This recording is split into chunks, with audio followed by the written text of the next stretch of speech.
Greetings and welcome to Maisha Kazini. We are honored and pleased to have David Hundeyin, who is an investigative journalist and a political commentator. And we are really excited to discuss with him his experience and even his experience as he does his work in Nigeria and in the rest of the world. So, welcome, David. Thank you for having me. Nice to finally put a face to the name as well. Yeah, me too. Yeah, so maybe could you start with just talking about how you came into being an investigative journalist? I was surprised to hear that you started with PR and then went into journalism, and most people do it the other way around. So, how did you come into being a journalist?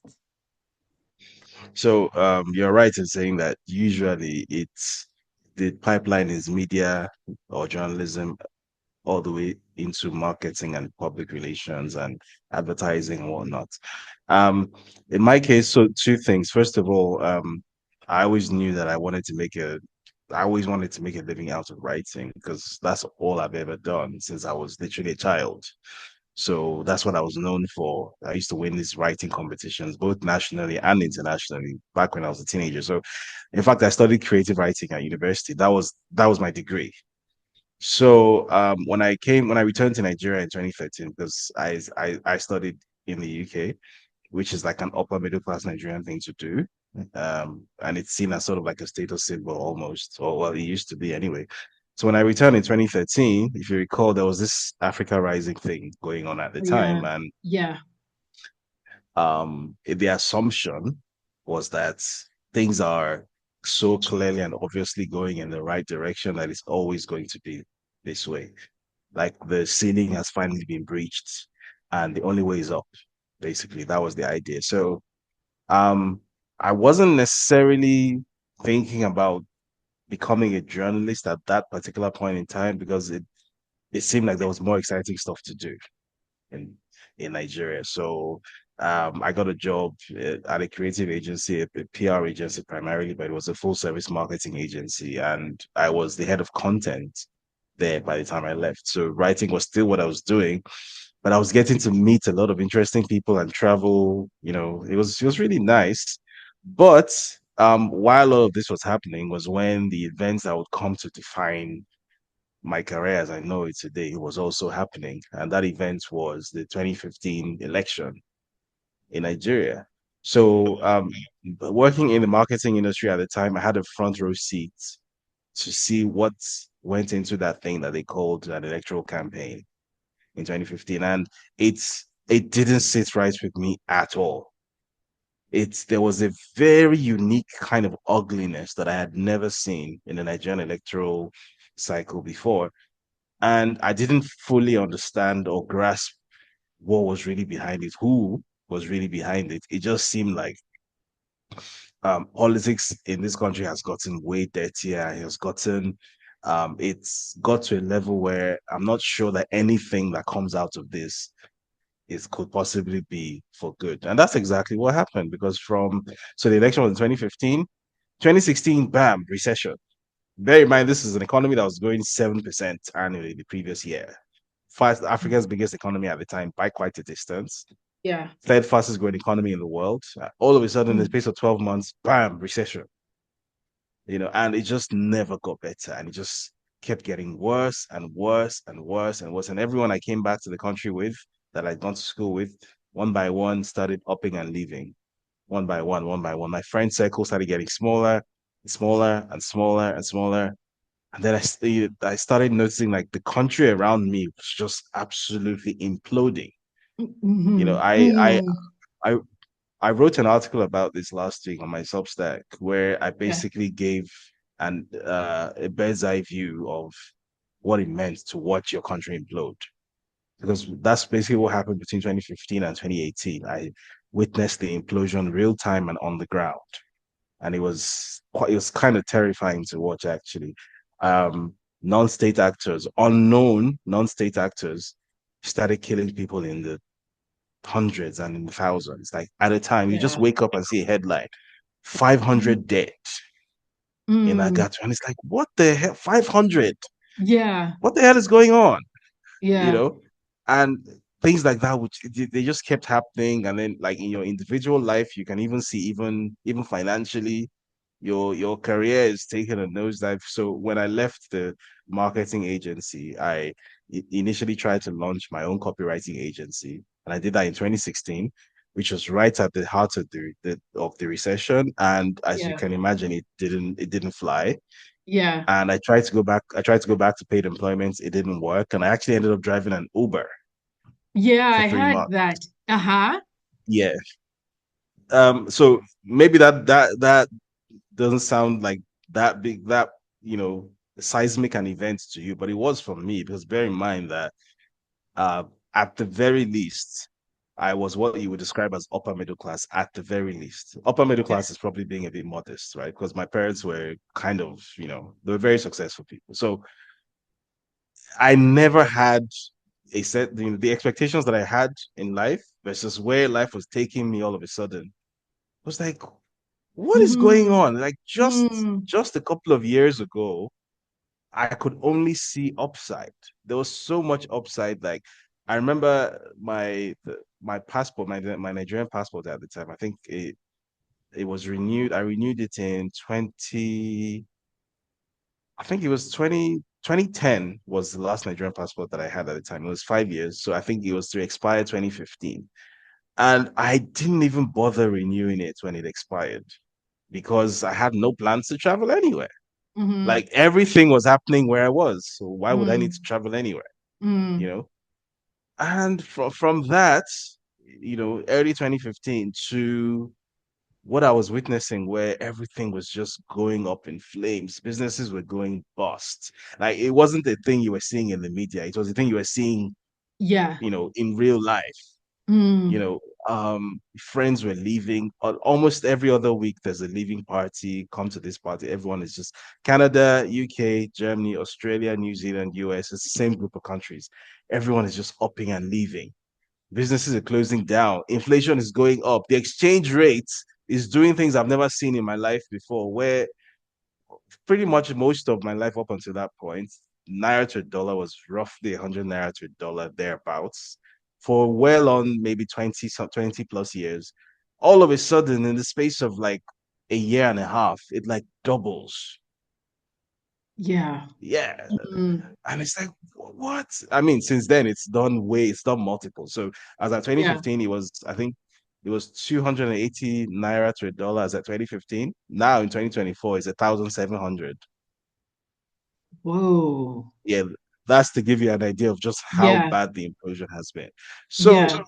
I guess when I guess I had my come to Jesus moment and I realized, okay, this something needs to happen. It, I need to involve myself in some way in the public conversation. I need to try mhm. and do something about this. I think it was after my dad died. So again, bear in mind the context here is that by Nigerian standards, this was a rich man. This was an important person. And the way he died, it was the most disrespectful thing you've ever seen. He had a stroke, a partial stroke, and the ambulance just didn't turn up. That's it. That's the end of the story. So He just died. you called, Oh yeah, we did called. somebody picked? Yeah, oh, yeah, they said they were coming. Uh-huh. And this is someone who needed to be at the hospital within 20, 30 minutes. And for like Yeah. 2 hours, they just didn't show up. That Did was you it. call And he just, again or you just oh yeah, waited? of course I did. Of course I did. And Gosh, they were sorry, like, it's oh not yeah, we're funny. on our way, on our way. And they just didn't show up. And that was it. He just randomly died. It was like a cockroach fell from a height and died. It was like, where did that come from? Like all of a Yeah. sudden, like one day, this is a guy who can walk into a governor's office and get an audience if he wants. The next day, he's just He's dead, and that's it. And no one is getting held accountable. There are no consequences, no repercussions. In fact, I tried to follow the case afterward. That why didn't this ambulance show up? And mhm. they told me the Nigerian equivalent of F off. So in Nigeria, if someone tells you go to court, that's basically telling you to F off. And that's what they Yeah. told me. Like, if you feel strongly about this, you can take it up legally. Mm. you know. And that's when it started to hit me that this total implosion of the country that you're witnessing in other spheres, you are not It exempt has, from it. yeah, it has come home. You know, even though maybe I had experienced a bit of the like financial, the economic turbulence, but it wasn't as if I was looking for what to eat or anything. It's not as if I was Yeah. homeless or anything. And I had a car. I was still comfortable. Hmm. So maybe it didn't hit home as hard as until when my dad died. And it was like, okay, so this is what this country is now. And it just kept getting worse. And a few months after that, my then father-in-law, my ex-wife's dad, he also died under very similar circumstances. This time the ambulance did show up, but it was just the sheer lack of regard for human life The that I witnessed. I had casualness, never seen anything like it before. Like, so he was lying in the they actually managed to get him to the hospital. I mean, he was already dead at this point. And he's lying in the ambulance. The body's lying in the ambulance, and like the legs are sticking out of the back of the ambulance, and nobody comes to process the body. And it's just lying there in the open for like an hour. And you're just seeing two legs, a dead person's legs just randomly lying in the open, like two matchsticks just there. And no one is offering any explanation. No one is telling you what's going on. And if you try and raise an issue, it's like, what's wrong with you? Like, why are you being a drama king? So what? Someone actually told me, funny story. Someone actually told me a few months after my dad died, when I was still trying to raise a fuss about it. Someone actually told me in Nigerian pidgin that now you be the first to lose your papa, which basically means are you the first person to lose your dad? the dad. Why are you Mm. why you being so salty about it, basically? So I think that was like the moments when I thought, okay, something has happened to this society that I grew up in. Yes. Yeah. A switch has been flipped. I don't know what it is, but Hmm. something has happened. And I don't have all the answers, but I do know that I want to be part of whatever it is that is going to reverse this thing. Because whatever this is, I don't like it. So at the time, I was working. I was in television actually. I was working at Channels TV, which is like Nigeria's biggest news station, and they had this. They were running a political satire show. It was called The Other News. So if you've ever watched The Daily Show with Trevor Noah, Mm. yeah, so the other news was basically modeled on the Daily Show. And I'm sure it won't surprise you to know that it was funded by the Americans as well. So it was funded by the Open Society Institute for East Africa, which is part of George Soros's Open Society Foundations network, right? So that's who was funding it. And I was there for 3 seasons. I was like, how do I put it now? I was actually the first writer to get a contract on the show. So I was kind of like intimately involved in setting the thing up. And I got to take a look at the back end, which would come to be important later. But at the time, I didn't fully understand what I was seeing. I believed the cover story at the time. The cover story was that these American funded NGOs, they have an interest in promoting good governance and Yeah. transparency and whatnot. And, out of the goodness of their hearts, they come and spend hundreds of thousands of dollars in your country. And, to set up platforms like this, purportedly to improve or to raise the political level of the people. Yeah. And you also benefit from that. And, I believe the cover story. Yeah. Um, so in the course of working on that show, I also came to realize that for whatever reason, being on this show, which was funded by an American NGO, for some reason, also put me into very close contact with the US Embassy because we were always getting invited for one event or the other. The US Consular General was always very happy to be seen with us, was always hanging around with us. We were always at his residence in Lagos for one event or the other. And it was around this time that I then got nominated by the US Embassy in Lagos, in Abuja, for the 2019 International Visitor Leadership Program. Right. So I was nominated for the Edward Morrow Program for Journalists, right? Hmm. Because they had obviously done their background research and had basically seen, Yeah. okay, this guy is integral to the success of this show. So Yeah.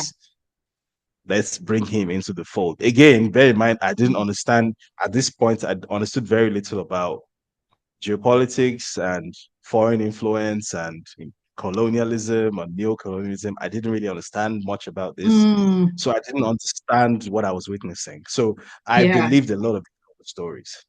Yes. I, Yeah. however, I also found it very odd that Mm, whenever I try to genuinely rock the boat, whenever I try to put something that I consider to be genuinely offensive to power on the show or on a platform affiliated with the show or its American funders, they wanted nothing to do with it. Right. So did it I found it mention, very odd. was it mentioning America or it's just, I mean, what's Nigeria the, specifically. So huh? like I noticed that so my mission at the time was to try and disrupt whatever bad thing was happening to Nigeria. Yes. But I noticed whenever I tried to put out a message that very, very stringently attacked the state of Nigeria, maybe mentioned names or did something that I considered to be hard journalism, they wanted nothing to do with it. They Mm, always wanted to keep it light, soft. Yeah. keep it Yeah. informal. Yeah. They always and this wasn't just the fact that it was a comedy show. It was also because it's possible for you to run this political satire show and do hard hitting stuff. They Yeah. intentionally did not want it to be hard hitting. And I didn't understand why at the time. Because I thought, hey, you're spending all this money to try and, model something after the Daily Show. Hey, well, here's what I'm giving you, here's what I'm proposing. Instead of just doing a show that gets laughs, right? We can get the laughs, but at the same time, put some very important messages into the, eyes and ears of our audience. But Yeah. they didn't really want anything to do with that. And I was actually sort of labeled as sort of like a troublemaker almost, which was part of the reason Really? why after the third season, I was kind of forced to leave. Anyway, so after I left, this was in 2018. That was when I, again, without fully understanding the gravity of what it is I was going up against, that was when I made my personal decision that if I get the opportunity to get a byline on a major writing platform of any description, I'm going to use it to attack everything that I consider to be responsible for the failure of Africa Rising in Nigeria. Because I took it very, very personal, right? Yeah. I, you know, I don't know if I mentioned this earlier. I had actually in 2014, which was shortly before the whole thing came crashing down. I was actually I, I think there were about 6,000 people who had applied to be part of a helicopter pilot cadet program. I was one of them, and I had made it through 6 rounds of the most brutal recruitment you've ever seen, and I actually made it to the final 12. I was one of the 12 who was going to be sent to Bristol Academy in Titusville, Florida, to train to become a helicopter pilot, and the company was going to pay for it. And then the election happened, and the company just went out of business, and everything just ended. So that's how come I'm not flying a helicopter over Escravos today. That's how come I'm having this conversation. Yeah. So as you can see, like Yeah. this wasn't just like a theoretical thing for me. I had a real personal grudge. Like whatever it was that happened to Nigeria disrupted my life. It disrupted my plans. It's destroyed a lot of my friendships because a lot of my friends were no longer accessible. They're now scattered all over the world. A lot of my family as well. I have nephews and nieces that I will never see grow up because I only get to see them on Zoom. Yeah. You know, I was very, very upset about these things. So in 2018, after leaving the show, was when I decided to do my own one man thing. Um, Again, didn't fully understand the ramifications of what I was getting myself into because again, I only understood the local aspect of things. If it's not as if I hadn't heard that there's international involvement in these things, but I had dismissed a lot of it as conspiracy theory, right? And that's also partially because the people I had heard these things from, or the platforms that put these messages out, the platforms that didn't really know how to put these messages out, and it sounded like conspiracy theory. It was very poorly packaged, it was very poorly communicated, and it was very easy to dismiss and not take serious. So, Mm, in fact, I was one of those people that back then, if you were to tell me you're a Pan Africanist, I would have completely dismissed you. I used to use a derogatory word to refer to Pan Africanists at the time. I used to refer to them as hoteps, right? Which is like it's an American slang, like for like people who are obsessed with Egypt, using ancient Egypt as a crutch yeah. for Yeah. for the African ego. So they say they call you a hotep, right? I used Yeah. to call Pan Africanists hoteps, right? Yeah. I had very little time for any of that.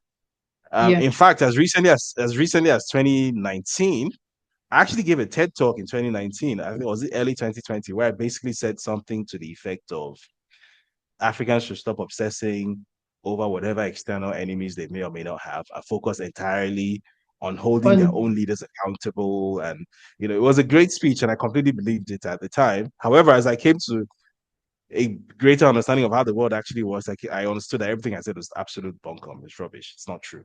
Because that's just like one third of the actual picture that is in play here. So at the time when I started off in 2018, I was laser focused on being the biggest pain in the backside I could be to the Nigerian power structure yeah. because I thought that everything bad that had gone wrong, everything that had gone wrong in Nigeria had gone wrong because of the people in power in Nigeria. So I was determined that I'm going to be so the same way I'd seen American journalists very robustly taking on parts of the American system. I felt kind of inspired by that, right? And I was like, I'm going to replicate this in the Nigerian space. I'm going to become a sort of almost like a vigilante, sort of, right? So, which is Mm. kind of like how I built the following that I did because I became known for being the journalist who doesn't back down. I became known for being a journalist who takes on the stories that nobody else wants to touch, either because they're very, very high risk or because there's a level of technical accomplishments that you need to even be able to take on this topic. I decided I was going to be that guy. Right. So that's what I did really, starting in 2018, late 2018, going through 2019 into 2020. Now, late 2019 was when I did my first what you call investigative story. And it wasn't like a major thing. It was a story about a hospital in Lagos, a hospital that had basically been eaten from within by all sorts of corporate misgovernance. And there was no diesel for the generator, so doctors used to carry out operations using their phone flashlights. There was no running water because the pumps weren't working. So the international standard for doctors is that they must wash their hands on the running water, but instead they were using buckets and balers, which is a risk factor for transmitting pathogens within the hospital. The Yeah. pharmacy was always out of stock. The maternal mortality rate for women during CS delivery was 4 in 10, and the reason was that apparently there's a I don't know what is it called, an epidural. Yeah. There's an injection that the women Yeah. are supposed to receive, and Yeah. the hospital was basically using an off-brand version of the thing, and that's why 4 in 10 women during CS deliveries were dying in that hospital, completely avoidable. Right. So it was actually my cousin who used to be a doctor at that hospital who brought the story to me. So he That. incidentally, Mm. yeah, yeah, it's a terrible story. I'll send you the link afterwards, actually. So my Okay. cousin used to be a doctor. He was a doctor. He is a doctor. He used to work at that hospital. He did his national service at that hospital. So he was moving to the UK. Yeah, he's one of those people He had who is given now up. lost. He and his family are lost to me now as well. So he was moving to the UK and he thought, okay, if there's one thing that I can do, I can at least tell the story of this place. So he brought the story to Yeah. me, right? I hadn't done investigative work before, but he was like, you're a journalist, right? I've seen you putting out like editorials and stuff. You can do this, right? And I said, yes, I can. So I took on the story. And incidentally, at that time, I was doing some work with an NGO in Lagos called Rise Networks. And part of the scope of the work I was doing with them was they had this online, basically YouTube channel that they were running. And it was supposed to be one of these public accountability type projects, and it was funded by the MacArthur Foundation. So I actually wrote the funding proposal, and it was successful, Yeah. and it was like $10,000. So basically, the first project I ended up working on ended up being a visual documentary of that hospital, Mm. right? So I ended up doing a written story and a video documentary about the hospital, and I put it out, and the response wasn't like phenomenal, but it got a response because the Lagos State Health Service Commission then started doing unannounced inspections to the hospital. A few doctors got fired. A few changes were made. The maternal mortality rates dropped from 4 in 10 to like 2 in 10, which obviously is still too many, but Yeah. lives were saved, you know. The pharmacy issue was sorted out because basically someone was diverting all the drugs from the hospital pharmacy to his own private pharmacy outside. So Yeah. that supply issue was sorted out. The MD was almost fired, but then he played politics, local politics, whatever. So, but what that did to me was that it told me that hey, actually, as a Nigerian living in Nigeria, you're actually not helpless. So something you sat down and wrote on your laptop created this change in the world. Okay, I want to do Mm. more of it. Mm. So yeah, my second attempt at something investigative was also in 2019. There was a lady, her name is Mercy Abang. She runs a platform called Newswire Nigeria, newswirenigerian.com. And she had been following this story about sex workers in Abuja who were being kidnapped by the police, who were being raped in the cells, and all kinds of crazy things were happening. And she brought the story to me, right? Because it was so much more than that. It wasn't just sex workers. These people were basically kidnapping young women off the streets of the capital and accusing them of being prostitutes, and then whatever happens to them happens, basically. Yeah. They were going into hotels, and if you're like a young woman who is like you took a room by yourself, then they'd say that you're a prostitute, because why else would a young woman take a room by herself? And then Yeah. they'd arrest you.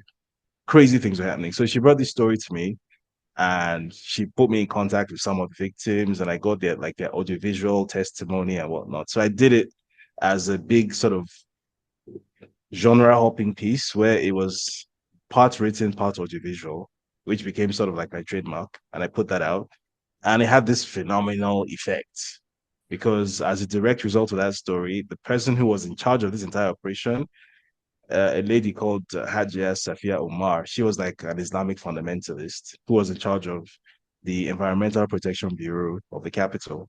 So she was one who was behind all of this. She got fired. And then a couple of months later, this was I think November 2019, one of the victims who had actually sued the federal capital, the FCT ministry, that's the Federal Capital Territory Ministry, actually won her case, and my judgment was cited. My story was cited in the judgment. So Yeah. then this light bulb went off above my head that okay, so apparently I'm that guy now, right? So I'm that main character now whose stuff is getting things changed in the Yeah. Nigerian public space. Okay, you people don't know what you've done. And So where were from you publishing these stories? Because I found it interesting. You hmm, said in one of your in some of your interviews that you were initially sent to the Vanguard, and then the Vanguard told you, no, you're too good for newspaper. Go. so that was So that was when you're way back publishing that was these way stories, back in 2014. Yeah. so would So you have when been that was able to publish stories like that in the Vanguard, or what would have happened? definitely not. So the Vanguard What? is like legacy, it's a legacy newspaper. So Oh, legacy publications in Nigeria have, it's not necessarily rules, but they have these very s- uptight set of traditions and conventions that guide how they publish. So basically, if you read Vanguard in 1985 and you read mm, Vanguard in 2025, they will look and feel the same. yeah. There's Mhm. been no evolution whatsoever. Yeah. So someone like me, I was only ever able to publish this kind of things on sort of online platforms where the Yeah. culture is a bit newer, it's a bit more open to change. Mm, So my involvement in the Vanguard was actually back in 2014. This was before I ended up getting a job in PR. mm, So I just come back from my youth service and I was looking for a job. And my dad happened to be friends with the then deputy editor of the Vanguard. yeah. So he put me in touch with him. And so I went, I had a chat. They gave me an assignment, a couple of assignments to do. I did. And they were like, okay, we kind of don't know what to do with you because we can see that you're gonna leave in a few months. Like we can't really pay you that much. You're gonna leave. So instead of like taking you on and then like And we don't using like your having skill while you're there, even if you leave. yeah, but they don't like having sort of churn in the newsroom. They like Ah, stability. So they're like, instead okay. of going through the whole rigmarole, let me put you in touch with my friend who runs a PR agency. Those ones can pay you what you're worth. Okay. Because in his mind, the well, money is really what anyone is looking for when they're looking for a Yeah. job, which I guess Mm, technically is true. So, but it mm, wouldn't have occurred to him that there's someone who would actually prefer to be in media over somewhere else, even if the money is better somewhere else, because they think they're mm, trying to accomplish something with media. That wouldn't have occurred to him. And well, I mean, it was my first job in Nigeria. So I was like, okay, sure, let's do it. So I did. mm, But all these years later, in 2020, when you know, I'd scratched that itch finally, and mm, I had the opportunity to come back to the media full time. At the mm, start of 2020 was when I was like, okay, so I signed a contract with Newswire. I was to put out 5 stories a month, 5 investigative stories a month. Financially, it was it was nothing, right? Because mm, really, what I was doing was that I was still running I was running like a freelance copywriting operation. Then that was like my bread and butter. That was my 9 to 5. But nobody really knew about it. What I was known for was the journalism, right? So the what I was getting paid for the journalism was like maybe enough to pay my rent for the office monthly. It wasn't really much, but I wasn't doing it for the money at all. Because mm. again, I had this idea in my head that something is fundamentally broken in this country and Yeah. somebody needs to, at the very least, push back. Because it always struck me as very frustrating how nobody was pushing back. It seemed as if the people in power were just getting everything their way. And Mm, the media, the legal community, the bar association, the civil society community, especially because at the time, again, I didn't have the understanding of what civil society is then that I do now.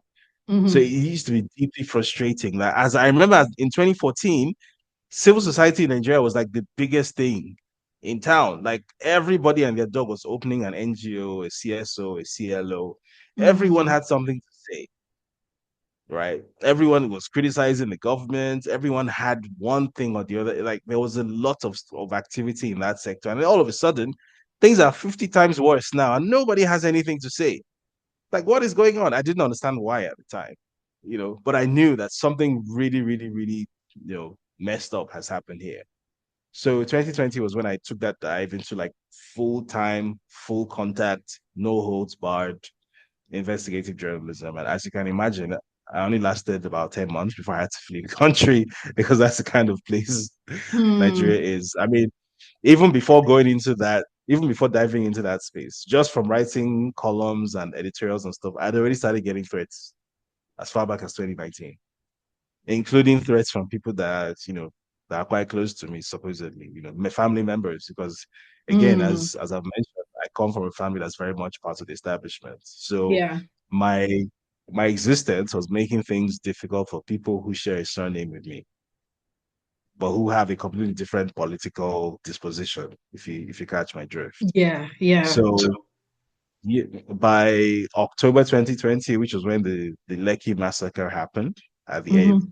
which was basically what ended the NSARS protest movement to all intents and purposes, I knew I had to leave the country.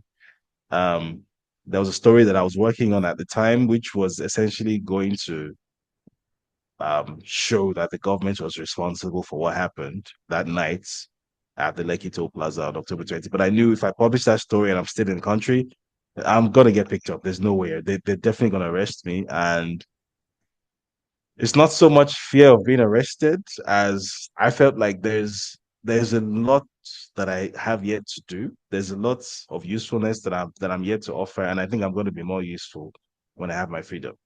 Yeah. So I left the country. I had no idea it was going to be a permanent thing. I had no idea. Again, a lot of this was me just riffing. I didn't necessarily know what I was doing. I had no idea it was going to be permanent. It wasn't the first time I was fleeing the country because of a story that happened before. In January 2020, actually, I'd gone to Dubai for a couple of weeks, but then things quietened down and I sneaked back in. So maybe I thought it to be the same this time around. I'll stay away for a couple of months. Things are quieting down. Things did not quieten down, and I also didn't quieten down. So the stakes started getting higher and higher and Yeah. higher. And before I knew it, I realized that I'm probably never actually going to be able to go back. And then I had to apply for asylum where I was at the time. And, here we are. So Yeah. basically, 2021 was when the escalation really, really, Mm. really happened because that was when, at that point, I felt like I had nothing to lose. I've left the country, everything I had, the life I had there, I no longer have it. The family that I had there, I no longer have it. The friends, everything, I'm completely lost now. So I might as well focus on this one thing, which I'm doing, this investigative journalism. And everything that I consider to be an enemy of the Nigerian people, everything that I consider to have been something that was imposed on them from 2015 onwards, I'm going to attack it. Now, what I did not know was that in doing so, I was starting to hold the tail of a snake. And I didn't know how long that snake was. I didn't know where the head of that snake was, but I was starting to hold the tail of a snake.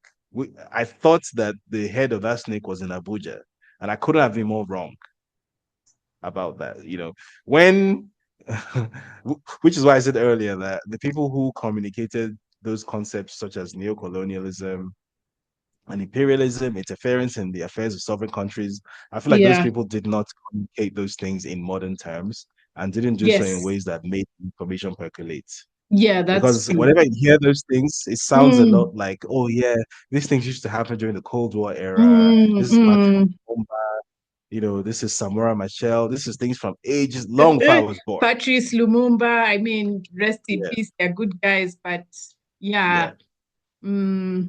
So I had no idea that the Nigeria that existed in 2021 or in 2023 Yes. is a Nigeria where basically some white guy at the State Department basically has more say in the functioning of the country than I do. Yeah. I didn't Mm. understand that at the time. I totally did not get it. And if you were to have told me, I'd have, ugh, these are conspiracy people and take responsibility, yada yada yada. All that feel good talk Mm. about African agency and yada yada yada. Yes. I was one of those people, right? Very very much so. And then from 2022 actually was when I started having like the epiphany and the scales started Yeah. falling from my eyes. I think it Yeah. started in 2021 actually. So in 2021, I did the story that I thought no one else had done and I thought was very obvious. Why hasn't anyone done the story before? So it was a story about the actual origin of Boko Haram, which is like Yeah. the the terror organization that introduced Nigeria to its terrorism era. Because prior to Boko Haram, the idea of terrorism in Nigeria was a very fanciful one. It was unthinkable. Bombings or people shooting people. Nigeria was actually, by and large, quite a peaceful country. There was no the idea and concept of like a suicide bomber was something that was so hilarious in the Nigerian context that it used to be the punchline of like stand-up comics in Comedy. Nigeria that a Mm. Nigerian suicide bomber, ha ha ha ha ha ha. It was a thing because I remember I used to grow up laughing at those jokes, and then sometime around 2009, all those jokes stopped being funny because then it was an everyday reality all of a sudden out of nowhere, Yeah. right? So Mm. I did a story about the origin of Boko Haram, the the way the involvement of corporate organizations and the funding structure, the people who were actually indicted actually by both by the Nigerian intelligence community and by the US Justice Department. And a lot of this information was, for whatever reason, even though it was a public record, was just not known to Nigerians because a lot of this stuff happened between 2002 and 2006, these indictments, when Nigerians didn't really have mass internet access. So a lot of these things are buried in public databases, hidden in plain sight, basically. If you don't know what you're looking for, you never find it. Yeah. So yeah. So I did that story and I noticed that I expected pushback, obviously. I pushed back from the people who thought I was attacking Islam and all that. That was expected. What I didn't expect was that I started getting pushback from people that I thought had no stake in this thing. So there's a guy called Alex Thurston, right? He's an American. He writes a publication called Sahel Blog. His Twitter handle is Sahel Blog, right? And he was like front and center of the effort to discredit the story that I did.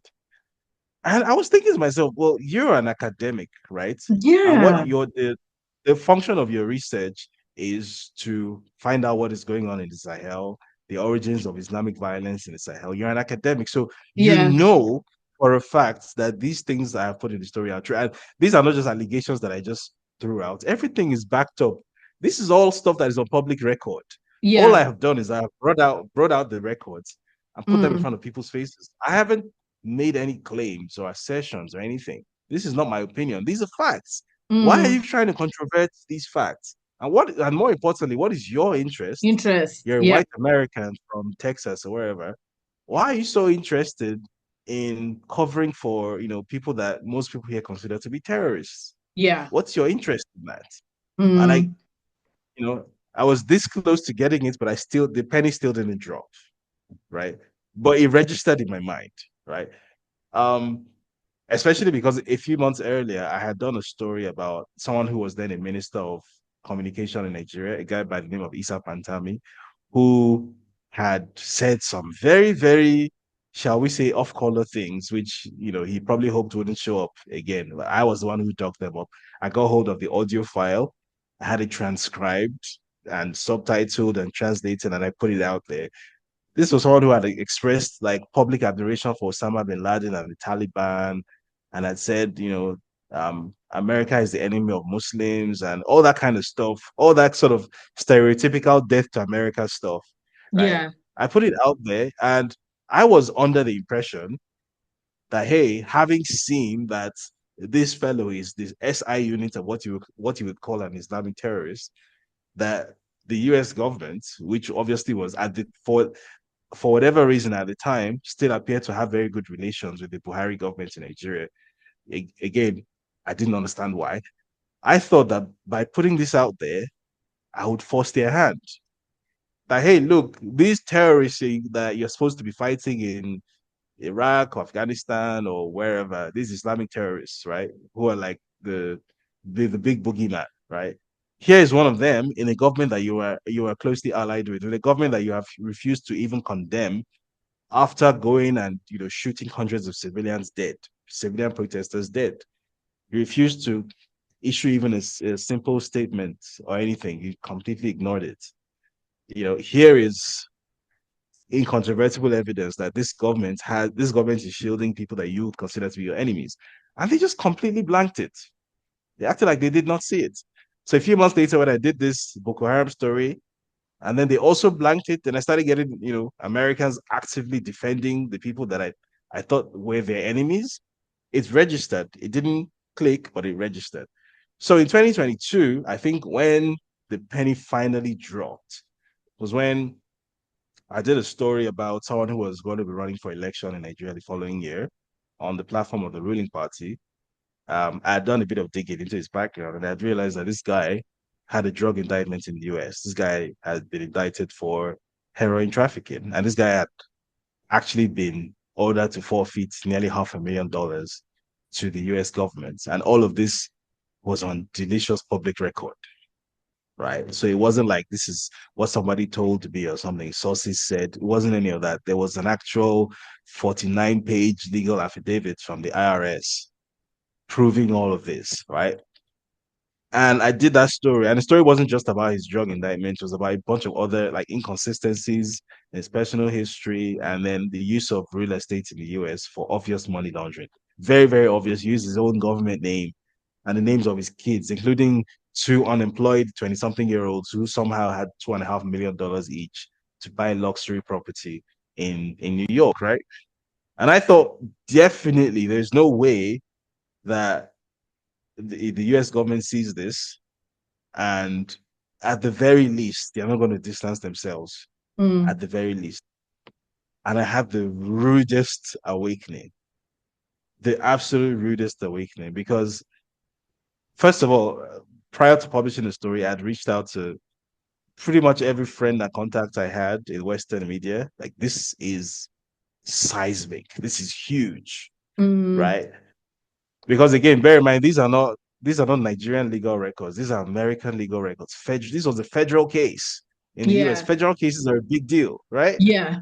So all my friends are at the Washington Post and at Bloomberg and at Reuters, Associated Press and New York Times and LA Times and what's the one in the UK? What's that famous one? The Guardian, The the Guardian, yeah. Telegraph. It had reached out to everyone, right? Every piece of journalistic influence that I had at the time I used to reach out. And I know for a fact that everyone read that story. Till now, it's the most read story on my Substack platform. I think it had over 1 million views, right? I know they all read it. And they all have back channel conversations about it. But every single one of them acted like they didn't see it. They didn't So, controvert they didn't controvert it. They uh-huh, didn't do a fact check or anything like that because there yeah. was nothing to fact check.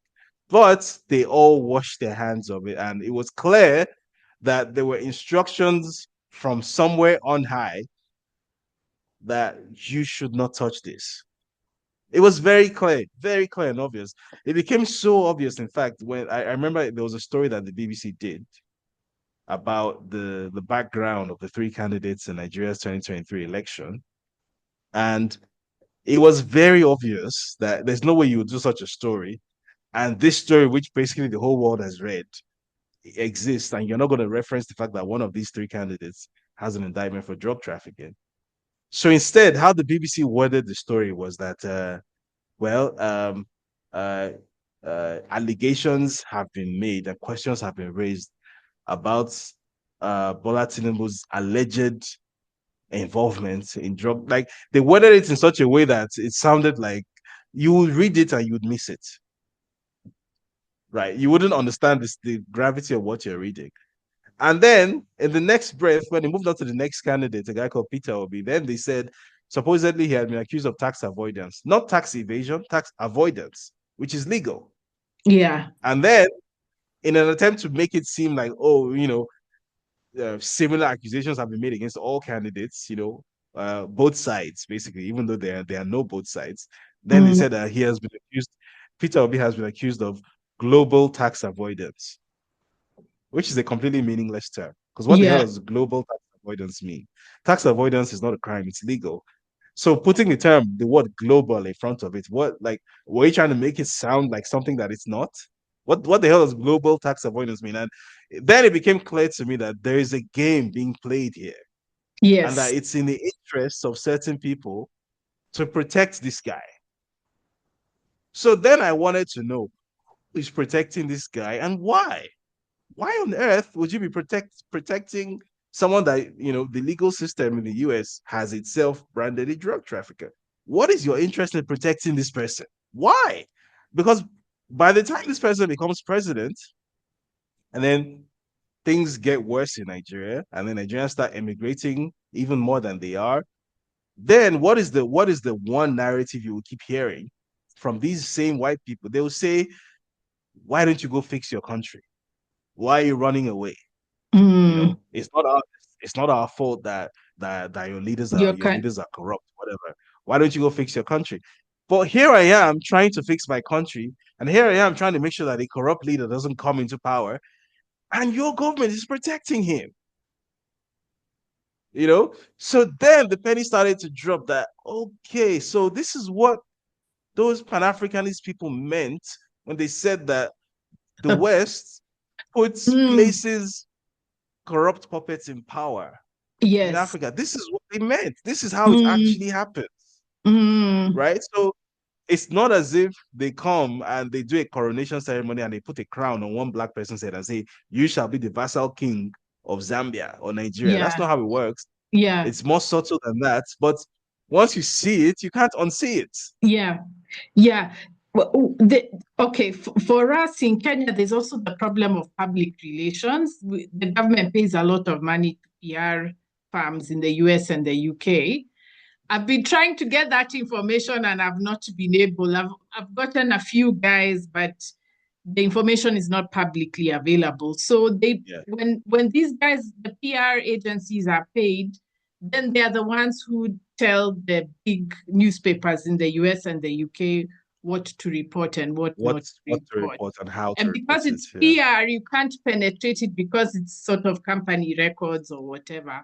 So I've been trying to get, a wind of who who is paying who, but I can't get those records.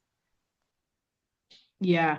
So I wanted to ask, um, there was a question I had about the reception of your stories. Why, what is it about politicians? I know this is a universal story, but I just want to hear it from you. I'm really Hmm. puzzled about why politicians react to stories about them. What's what is it that they hate about journalism and stories if they're going to do what they're doing anyway and they're going to bulldoze their way around, they're going to use the state bureaucracy, they're going to use violence. So what are they afraid, what are they afraid of, or what are they reacting?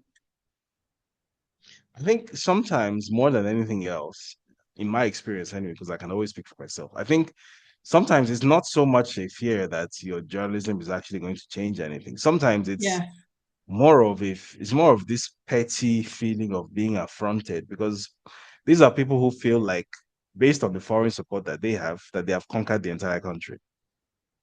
So these are people who feel like there isn't really supposed to be anyone who is supposed to be either enlightened or brave enough to stand up to me. So if you even if most people obviously have no idea what is going on, the few Yeah. people who do have an idea of what is going on are expected to just sort of avert their eyes and live in fear, right? So when you have the few people who know what is going on and are Mm. brave enough to stand up and talk, they feel very puzzled and affronted by that. How dare you, you this little rat? You Mhm. know, do you know who I am and what I have, where I've been and what I have gone through to get this power that I have? How Mm. dare you? You know, even if what you're doing really in the larger scheme of things isn't really going to make a difference, they feel Yeah. really offended by the fact that you exist. Well, Hmm. at least that has been my experience.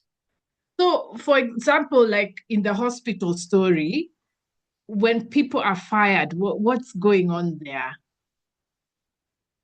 Because Well, I don't believe they care for better health outcomes.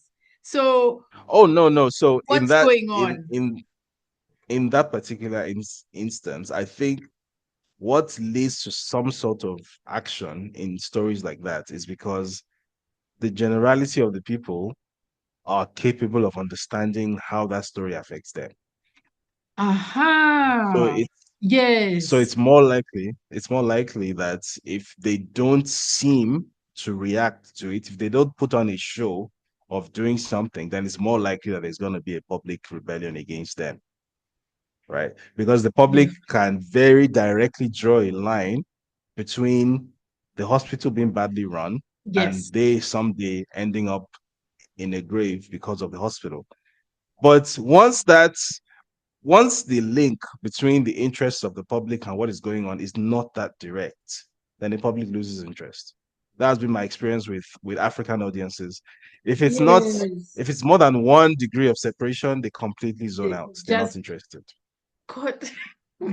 You know, so if So you show sad. them, if you show them that someone who's running for an election Uh, has criminal convictions behind him, has issues with fraud and identity theft, and this person should not be your leader. yeah, that For doesn't whatever fit. reason, it doesn't they don't really get that this is going to be a problem for them. Yeah. For Yeah. whatever reason, they don't get it. I think Because it it's the feels a degrees bit of. abstract. There's this idea that, well, whoever he is, whatever he has done, it's possible that he could come into office and he could change or he could do well. You Yeah. can't know how well someone will do until they're in office. There's that very weird idea that exists. However, if it's something about a hospital or about a corrupt police officer who shot someone dead for having a Yes. phone or something like that, Yeah. then people react very, very viscerally to that. So the trap that I think a lot of my contemporaries in Nigeria often fall into is that when they want to seem like they're doing high impact journalism, those are the kind of stories that they go after. So stories where the people who are being challenged are, to be honest, very, very low in the in the In the in the pecking ranking of things hierarchy. in the power structure. Yeah. Yes. So yeah, they'll fire a few people here and there. They'll make an example of this person here and there. Mm, Fundamentally, nothing has changed. yes. But you, the journalist, then gets to win an award that you did something, you held power accountable. You did no such thing. But it's the story you tell yourself.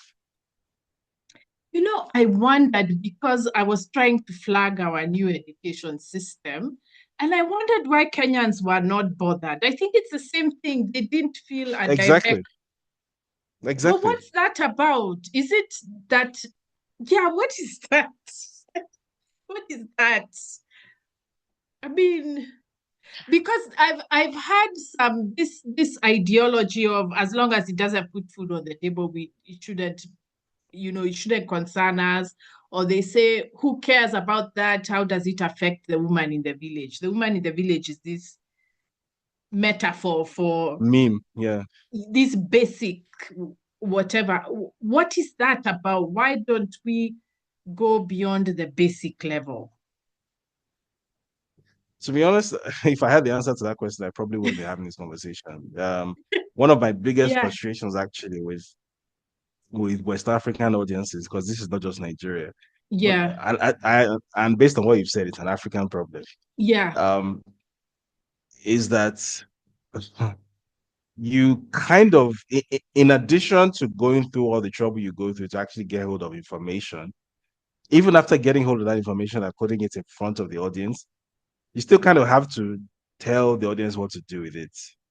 Like you first have to yes, yeah, explain the significance of this information, yeah, and then you then have to tell them what to do with it. Which, in my opinion, that as a journalist, once I start telling you what to do with the information I'm giving you, I'm no longer just a journalist. I'm now a yes, politician, yeah.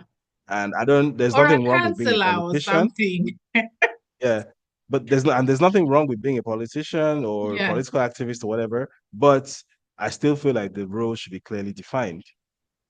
And in this case, it's yes, like it almost feels as if people are looking for, and even if you tell them what to do with it, and even if you lead from the front, and even if you are this Che Guevara kind of character, at the they end, wouldn't. it will still end up being just you Yes, who is trying to, like a lion trying to lead an army of sheep, and the yeah, sheep are not ready to act lion-like, basically. So what I told myself at the end of 2023 was uh, that in terms of being the sort of visible spearhead of this intellectual opposition, I'm going to take a step back yes, because I feel like the creation of a hero or a messiah is not helpful. yeah, I feel like the generality of the people in our parts of the world need to develop a certain level of consciousness instead of yes, depending on a few people to basically go and die for them, tell them what to do, lead from the front, and then lead from the front basically means go fight for us. After you have fought and mm, hopefully won, then we get to enjoy the benefits without actually having done anything. Or if your fight is not successful and you die, then we upload a few candles on our Twitter for a few days, or we change our Twitter names to RIP hashtag so and so for a few yeah, weeks, and then we move on. And that's the end of that. So you just die and you die for nothing. It's so I have a friend who is in a similar space to mine, whom I always tell this thing that what I fear, what I'm afraid of is not death. What I'm afraid of is a meaningless death. yes, So it's not yes, dying that scares mm, me. What scares me is the thought of dying for nothing. yeah, Right. If I knew for a fact that my death would have meaning, then I wouldn't be that bothered about it. I mean, people die every day. You're not yeah, special, right? Death is part of life. But when I know that, it's almost like there's this sort of near animal-like existence where if you die, you die. Nobody really takes any notes of what your life signified or what it is you try to do or yeah, what your death should signify, you mm, know? So even mm, if you die and they turn you into a martyr, it's not as if they're going to use that symbol, your symbol as a martyr, as something to catalyze action. It's just going to be a matter that exists on the internet, which is useless. So it's that's the problem that I have. Can I bring, is there NGO whole industry part of this? I mean, okay, you mentioned that you finally understood. Just go over that. So I think it was also in 2022 when a lot of these dots started connecting because um, before I left Nigeria, I had collaborated quite extensively with people in and around the NGO space. I didn't like them. I thought they were shady people, but I thought that the organizations, at least the foreign funded organizations, I thought they, based on the fundamentally broken understanding that the US is your friend, or that the US has good intentions toward you, or that US funding is intended to improve your life.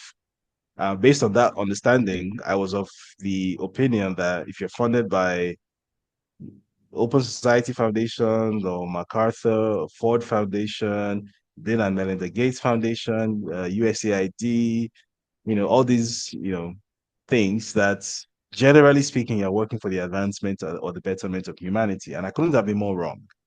So in 2022, was it 2021 or 2020? Yeah, 2022, I did a story about Amnesty International Nigeria. Now, I had gotten information from people who used to work there. And when I say information, I mean gigabytes worth of information, like leaked emails, records, like all kinds of things. So I did a story about Amnesty International where I basically revealed that the country director of Amnesty International in Nigeria was working with Nigeria's secret police. What? So basically, the most vulnerable people in Nigeria who are vulnerable to Nigerian authorities were basically being handed over. They're being sold out. So the DSS, that's Nigeria's secret police, is what you would call the DCI in Kenya. Right. So you can imagine the Amnesty International in Kenya, your country director working with the DCI to hand over protesters or whatnot. And You then can they imagine how do much of a scandal that would a be. human rights press release, Yeah, yeah, lamenting. yeah, Yeah. exactly, exactly. So Uh-huh. I did that story, and what I thought would happen is that the entirety of the NGO ecosystem would rise up and denounce this woman, that Yeah. this is a traitor to our cause. Yeah. Instead, they all started defending her and protecting her and inferring that I was lying and trying to Even with pick the holes in the receipts. story. Yes, I'm trying to pick holes in the story. And I think when I started to understand finally that these people are not at all who I thought they were, was this particular individual. I'm trying to decide whether I want to mention his name or not. But he was like, he used to be, okay, I'm going to mention his title. So whoever wants to can then go find out his name. He used to be the head of OSIWA, that's the Open Society Foundation in Nigeria, right? And he was like known as like the godfather of the civil society space in Nigeria. So whoever you are, if you're trying to get funding in the space, you're probably gonna have to go through him, you know, because he is like the almost like the emperor god king of that Mm. space, right? Who, whoever you are, if you're not if he doesn't know you, the probability that your project gets funded is very low, right? So this person whom I actually had a very high opinion of because I thought this person was working for the greater good, and this person was always constantly praising me on social media. David Hundeyin is a national treasure. David Hundeyin must be protected at all costs. Blah blah. We don't have many journalists like him anymore. Yada yada yada. This guy then comes out after I publish the story, and this guy starts. What's the word I'm looking for? Like he starts, like he dedicates like 3 days of his time to like picking like the most minute, unimportant holes you can find in the story, and basically try to make out that the entire story is inaccurate.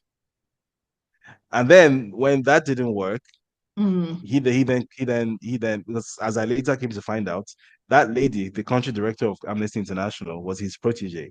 He basically put her there. Like Yeah. he was the one who recommended her. Mm. So basically, he was like her godfather. So but he then connived with her. Then they sent out they got something called a gagging order against the guy who was like my main informant in the story. How So did they they know it actually got was him? he was named. So they Oh, actually okay. got a Yeah, they actually got a court order. Like he wanted to be named in the story. So they got a Oh, court okay. order, a gagging order, banning him from speaking to the media about this issue. Because clearly Uh-huh. that's what you do if you're innocent. You get a gagging order against the Yeah. person who is against the whistleblower. Clearly, that's what innocent people do. So, and then the next thing they do is they then send me cease and desist notices threatening to sue, which is a normal thing in my experience anyway, which I completely ignored. And then, in addition to ignoring it, I then put out more information that I hadn't already put out before, including audio recordings of people who would hear their voices on the internet and realize, oh, you know, and that's when they stopped coming after me. But what that whole experience taught me, okay, that's not even all that happened. And then a few days after that, there's this organization. It's called the International Center for Investigative Reporting. It's it's a grant-funded journalism establishment. So they claim that they do investigative reporting and they train journalists, right? Mm, It's funded by MacArthur, right? mm, And it's very well funded. I think it's something in the region of $500,000 annually or something, right? mm, Very generous grant.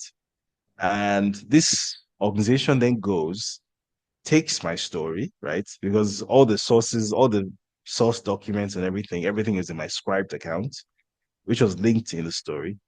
They went through my Scribed account, took all my documents, took my story, lifted it, basically rewrote the story, but couldn't even be bothered to properly rewrite it. They just changed some of the words, but they duplicated the exact flow and tempo and paragraph structure of my story, and even used the photo montages that were in my story that I built myself in Microsoft Paint. They mm. took everything and published it as their original work and didn't credit me, right? And when I called it out immediately that this is like incredible plagiarism, then they said, "Oh well, we gave you credit." Then and then they pointed to where they supposedly gave me credit. One of the supposed credits was a photo credit. So not article credit, photo credits in one of the photos that was used. And then another place they said they linked, they didn't link my article. They got an archived snapshot of my article, like archive.it, and they linked to the archived snapshots. So just to avoid directing any traffic to my website, basically. Oh, Yeah. that's it. That. Oh, Yeah. really? Oh, yeah, that. And then I started to understand that these are not good people at all. No. At all. So I wrote like a 25-page petition to to their funder, to MacArthur. I mean, a few of them they kind of got fired, and but long and short is that no one ever apologized to me for it. And then the next time they did a follow-up story, and then they referenced the story. They then gave me credit very prominently in that follow-up story. So instead of claiming that they did the initial story, then they referenced me that I was the one who actually did the initial story. But no one ever apologized to me for that. The MacArthur never got So back to me. what are they? I'm so fascinated by the effort put into to manipulating stories. So what's the deal with this? Is So it the entire to so change the search algorithms on Google or something? to be honest, I don't really know because in the end they didn't really change the. It wasn't as if they were trying to change the outcome of the story or change Yeah. the narration or change it. They didn't really do that. It was a facsimile of my story. It had the same conclusions and everything. Um, all they Or really maybe ended up doing, really, I guess what they were trying to do was put on a show for their funders that this is our independent investigative work, we are exemplary objective. investigative work. This is why you're funding. This is why you're paying us $500,000 a year to Ah, put out stuff like this, right? mm, Meanwhile, I was operating on a budget of a couple of shoestrings and a pack of gum, and I did mm, that. And then these $500,000 people came and stole my work and presented it as theirs. And apparently, that's mm, what gets you funded.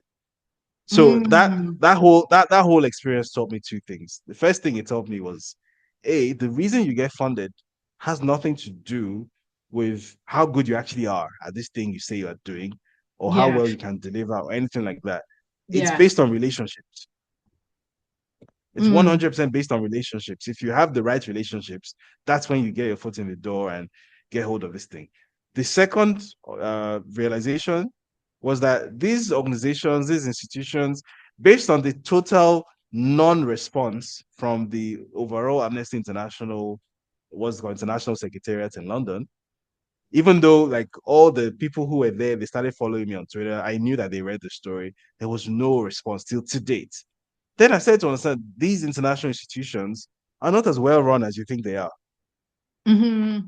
And there's a lot of stuff happening under the hood that you're not even aware of. So these guys, they come and they wear this cloak of righteousness and perfection. It's all bullshit. It's not true. I didn't know that at the time, but that was like my introduction to like CSO 101, you Yeah. know. And then much later, I started realizing that even the money that these guys are funneling to you, this money is coming from the CIA and USAID. This is US intelligence money, But supposedly right? coming from these philanthropies.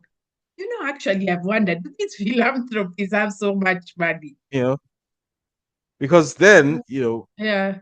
after doing a just having a bit of curiosity, I guess, and doing a bit Mm, more, just reading widely and doing a bit of research, then you mm, start noticing that there is one tiny group of people who basically control all of these organizations.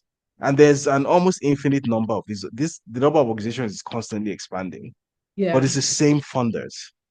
It's the same funders, right?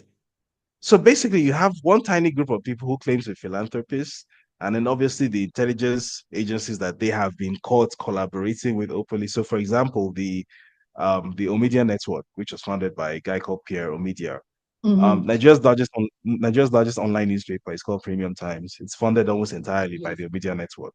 Yeah. Right now, the Omidyar Network was caught in 2014 collaborating with the CIA during the coup in Ukraine.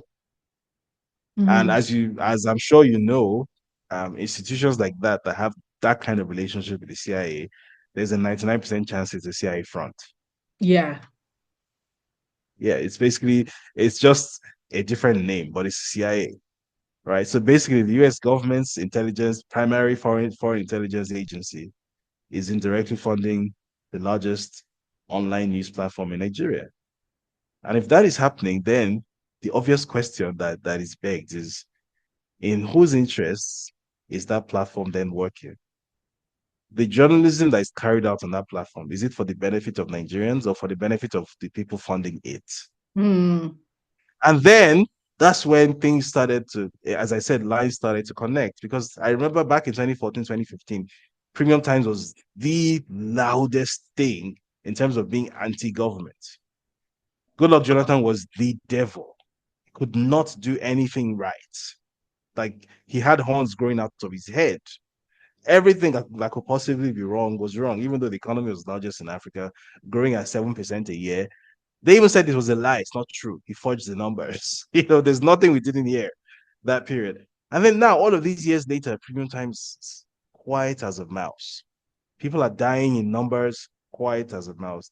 The exchange rate has quadrupled or quintupled, quiet as a mouse. Inflation is touching 50%, quiet as a mouse, nothing to say. Like immigration has reached record levels, quiet as a mouse, nothing to say.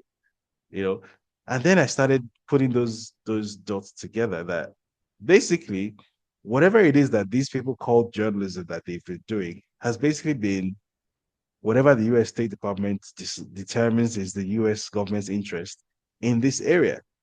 So this is not Nigerian journalism you've been reading from these guys. This is the US government's Mm. journalism coming out of black faces. Mm. Do they tell people openly?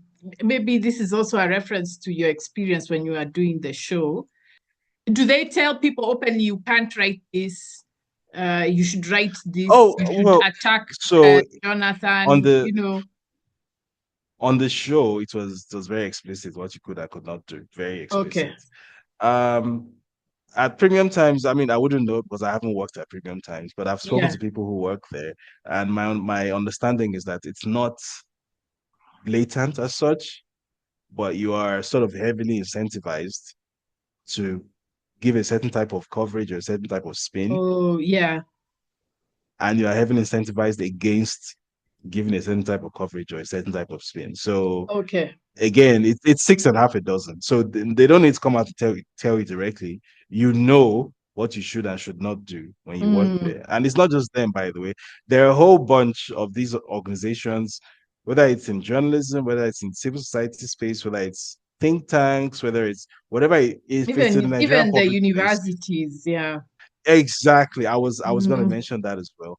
A lot of Mm. organizations in the Nigerian public space and academic space are just completely captured Mm. by foreign interests, and those Mm. interests more nine times out of ten are U.S. government or European interests. Yeah. Yeah.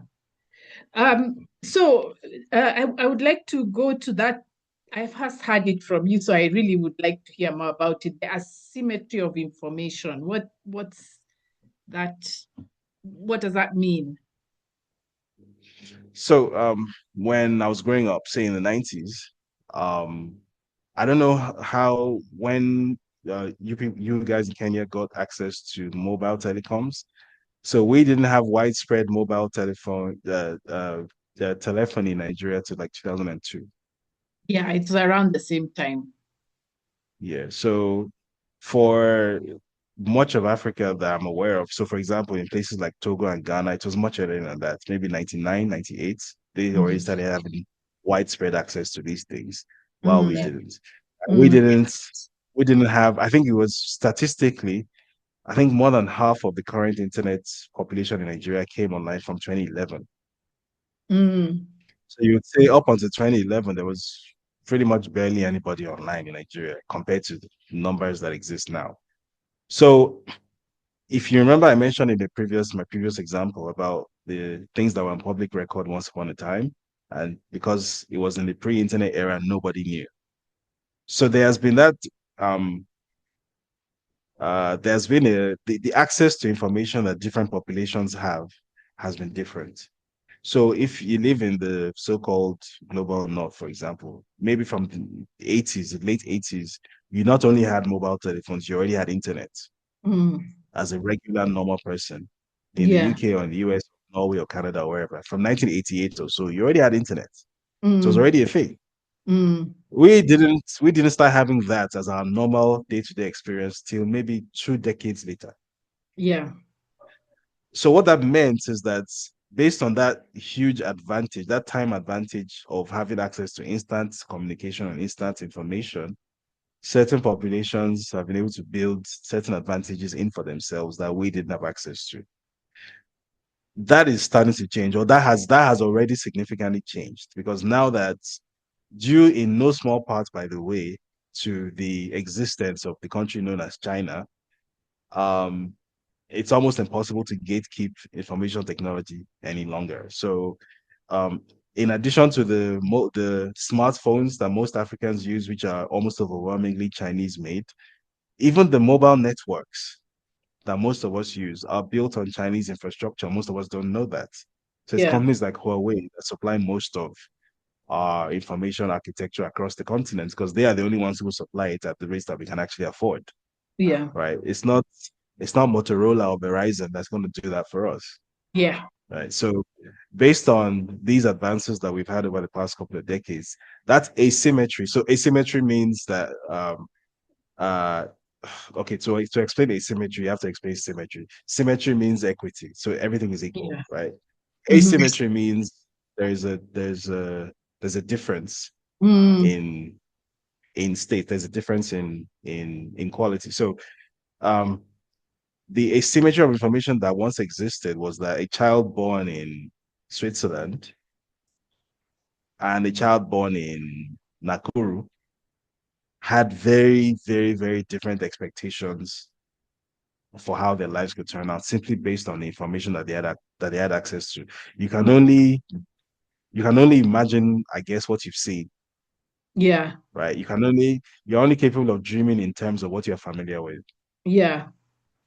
So if you've never seen something, you can't even conceive of it. But Mm. now that the internet exists, cheap, widespread internet communication exists across the entire continent. And it's now become abundantly clear that the people that were once looked up to as almost like demigods. Now, first of all, these people are not they're not as bright as you thought they were. They're not as intelligent as you thought they were. Their technology is not as it's not as big a deal as you thought it was.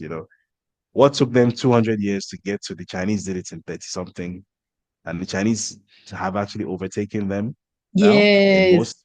Yes. And Mm. then you're also learning that in addition to all of that, even the supposed political stability that these people enjoy, it's not as stable as you think it is. Yeah. You see people like Trump becoming mainstream political figures in the so-called global north. And you realize, because you look at Trump and you can see your local African dictator mirrored in him very clearly. You can see it. Yeah. And you realize that these people are human beings just like me. They're not different. Mm. Mm. So the reason that I'm poor is not because they're a better class of humans than we are. There's Mm-hmm. another reason, Yeah. you know. And as time goes by, people will become more and more interested in what that other reason is. Mm-hmm. Let's go to Death of Wakanda. I Mm, was so happy. I think you saw that on X. I was so yeah. happy because I've been trying to tell people this all they want from us is minerals narrative is there's something wrong with it. So maybe you could just talk about the general gist of what your argument is. Right. So this was a TED talk that I delivered, I think, in 2022, where the title of the TED talk was Death to Wakanda. Why I used that as a title was that um I used the Black Panther movie franchise as a case in point for how I was trying to explain that Africans have a fundamentally wrong-headed idea about Mm, the primary value that the continent offers to the world. Now, in the Black Panther franchise, obviously, everything revolves around vibranium, and there is no effort that is made to hide it. mm. The technology that the Wakandans have access to is because they got hold of vibranium for everybody else. The healthcare they have, the advanced healthcare, is because they have vibranium. The Black Panther himself has to drink the vibranium infused drink thing. Otherwise, Yeah, he's not really the Black Panther. yeah. So instantly, what that tells you is that an African country's primary value that it offers to the world is that thing that is buried under its soil. So in Zambia, it's copper and it's coal. In Botswana, it's diamonds. In Nigeria, it's oil. In Kenya, it's tea. Kenya, That's what we were told. yeah, exactly, We were told it's exactly. yeah. That is a that is that is the problematic narrative number one. The second Mm, problematic narrative is that this futuristic Liberian powered society in Africa, this Afrofuturist society, is there a system for doing something as basic as transferring power from one leader to another? There isn't, right? mm-mm, Supposedly, these are mm, all tribes that live together. And yet, whenever it's time to transfer power from one leader to the other, the tribes, supposedly advanced as they are, after hundreds of years, have not figured out a way to transfer power without the use of violence. mm. So Yeah. what makes the Black Panther is that he has to get into a pit and mud wrestle with somebody. Because no matter how advanced an African civilization is, the true state of Africans is when they're inside that pit mud wrestling with each other. That was the second problematic narrative that I witnessed that I took out of that movie. There were Yeah. several. The third is that in this futuristic African society that has potentially has the power to free all black people around the world, right? Mm, How does this country see itself in terms of having a responsibility? to the rest, even to not even the global African community, but even just its own neighbors? No, it's a hermit. So Wakanda is supposedly the wealthiest country in the world, and it's surrounded by the poorest countries in the world. How is that different from Europe being the wealthiest continent in the world, being bordered by Africa? How is that different? It's the same thing. It's the same Because thing. Yeah.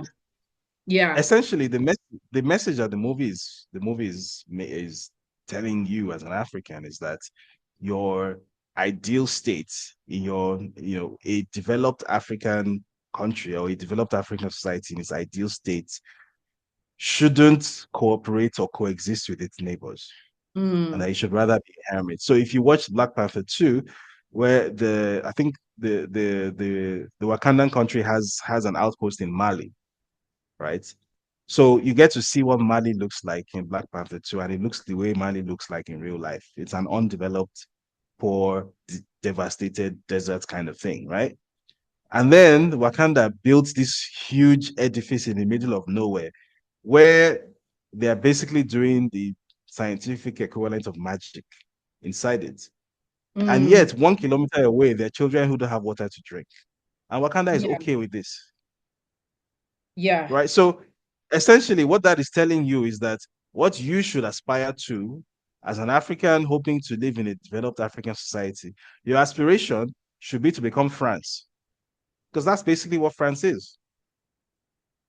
That you go build a huge embassy or whatever in the middle of or the US that went to build a huge drone base, $100 million drone base for the US Air Force in the middle of Y- Agadez, which is one of the poorest places in the world in Niger, where people literally struggle for drinking water. They built $100 million drone base there. That's how I like you can see these connections that basically as in the eyes of the people who created the movie, and these are white people, Yeah. in their eyes, this is what your African development should look like. The African development should be small, it should be localized.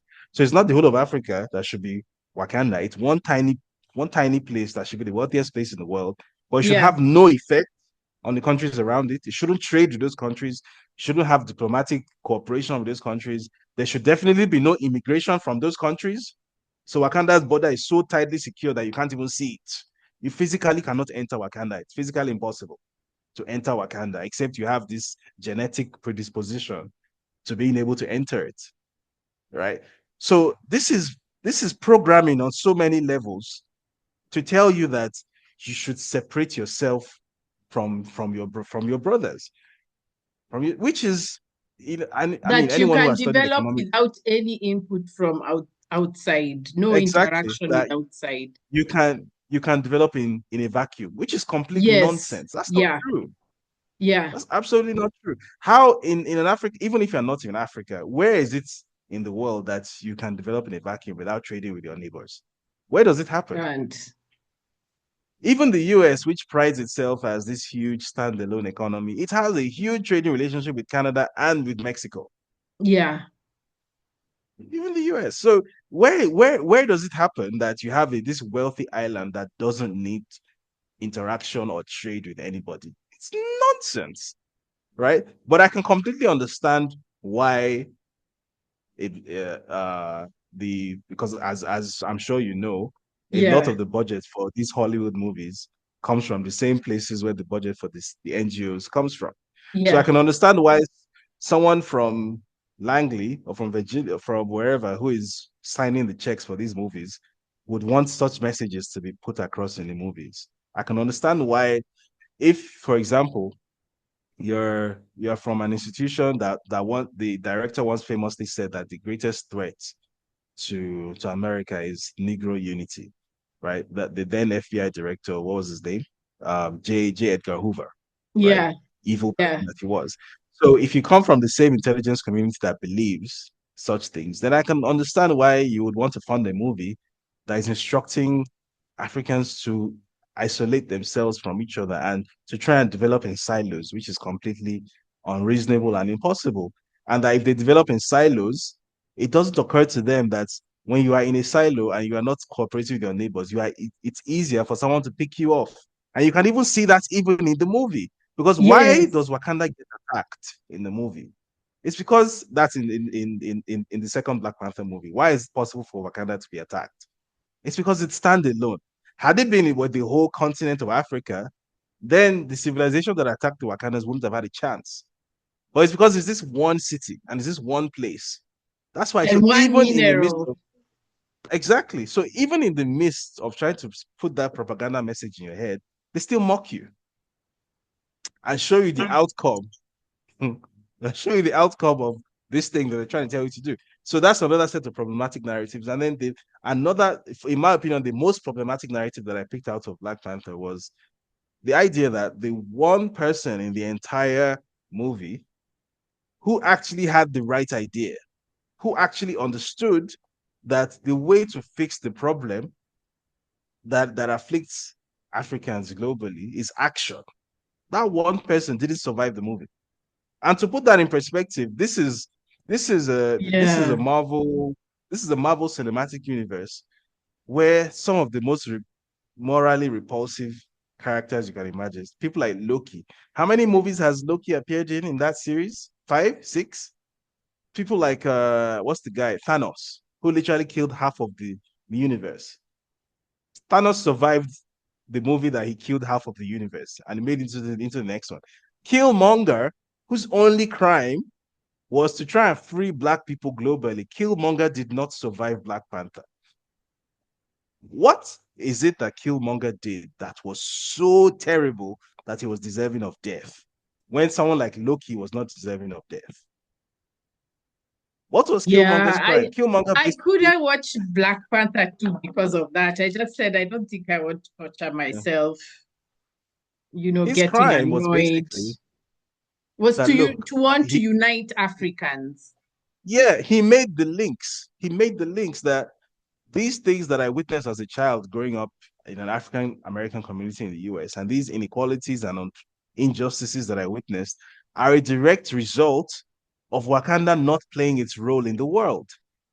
And once he became the Black Panther, he had already started a process of getting Wakanda to play its role in the world. He was sending out weapons, right? That's Yeah. action. That's, if you recall, that's similar to what, if you during the era of African Bush Wars for independence, when the Soviet Union and non-Western aligned countries were supplying the bush fighters with weapons. That was Mm, action. And without those weapons, those bush wars wouldn't have been won. And if those bush wars hadn't been won, those African countries, you still have African countries called South Central Africa and yeah, whatnot. You know, Rhodesia. exactly. Mm, So what Black Panther is basically telling you is that the exact things that led to your independence as an African are wrong. oh, God.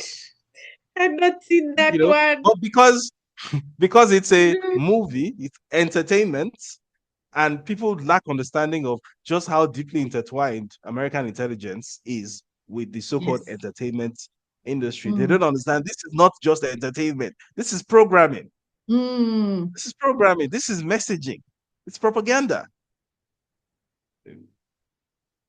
So anyway, mm, in the context of the TED talk that I was yeah. giving, in addition to Mm, everything that I've just said, in the context of mm, that TED talk, what I was saying was that Africans need to develop a wider understanding of the value that they yes. offer to the world and stop Yeah. seeing value just in terms of gold and cobalt and stuff under your feet.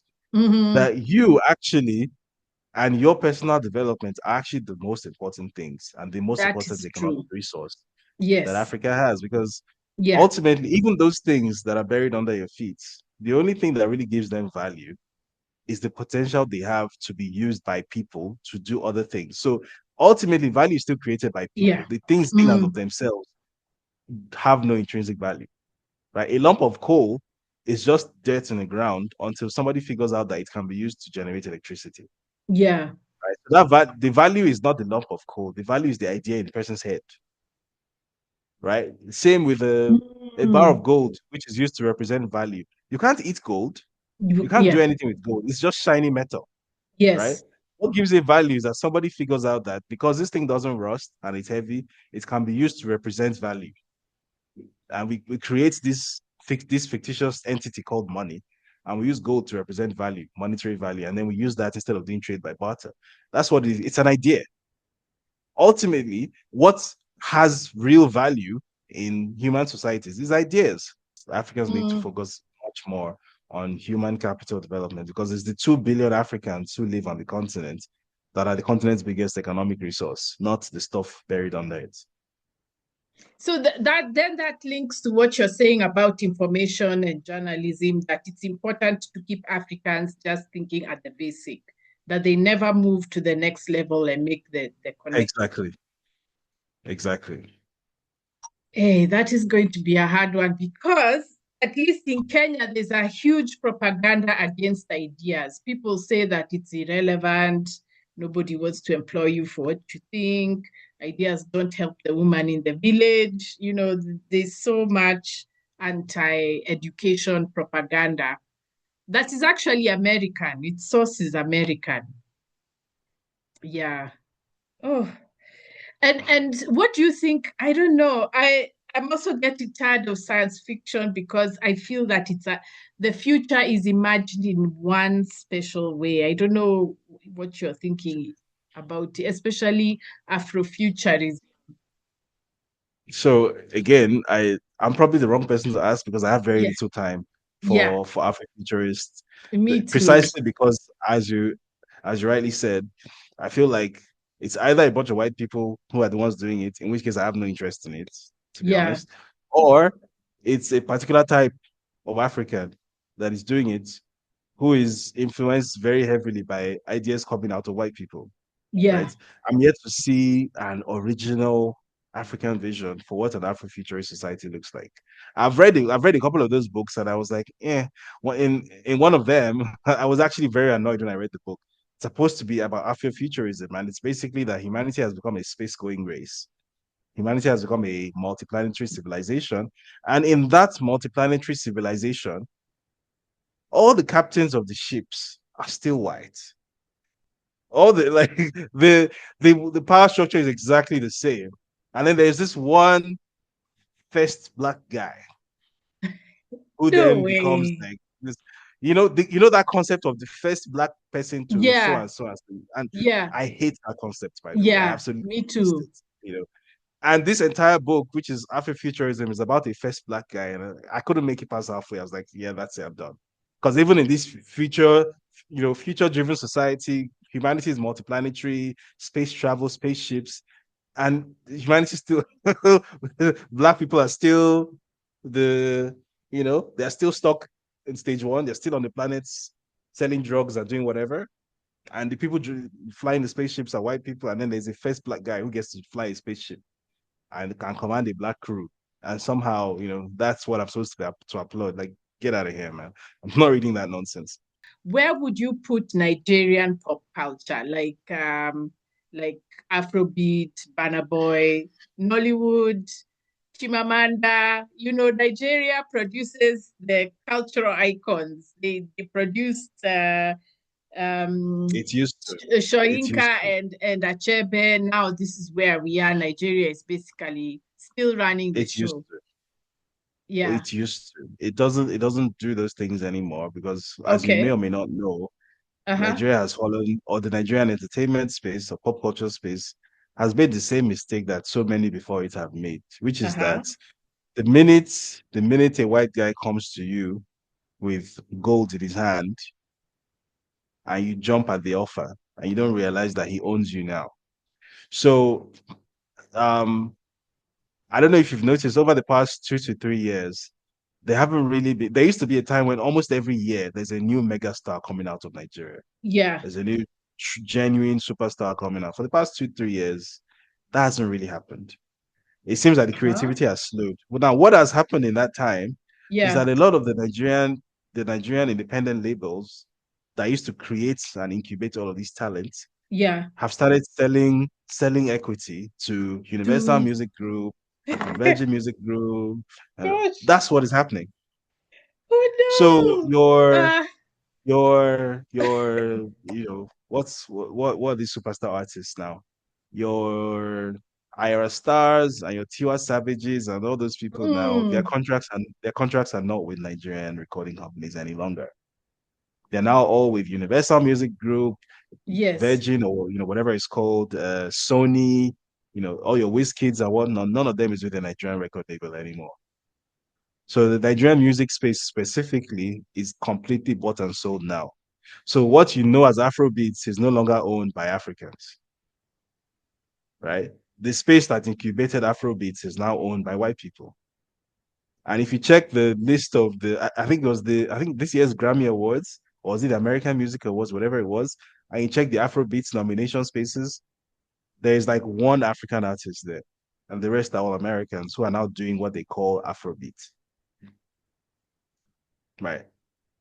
The same thing is going to happen with the movies. That's already started happening. In fact, if you're a movie maker in Nigeria and you want to make money, you want to do anything significant, you sell your movie to Netflix or Amazon Prime, but mostly Netflix. At which point you don't own it anymore.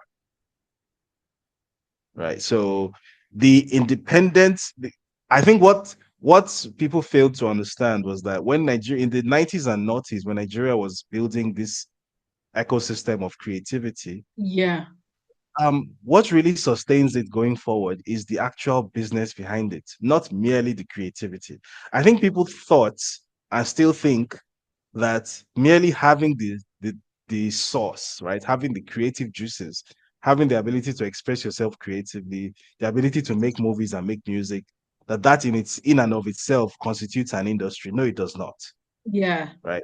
So a lot of these boutique production houses and record labels sprung up at the time and didn't really make much of an effort to consolidate and become bigger and improve and compete and grow. They stayed where they were and they were happy to just be making money that they were making from shows and streaming revenues and whatnot. And then the white guys came with more money than they had ever seen in their lives, and everybody And jumped at the just offer. blew their mind.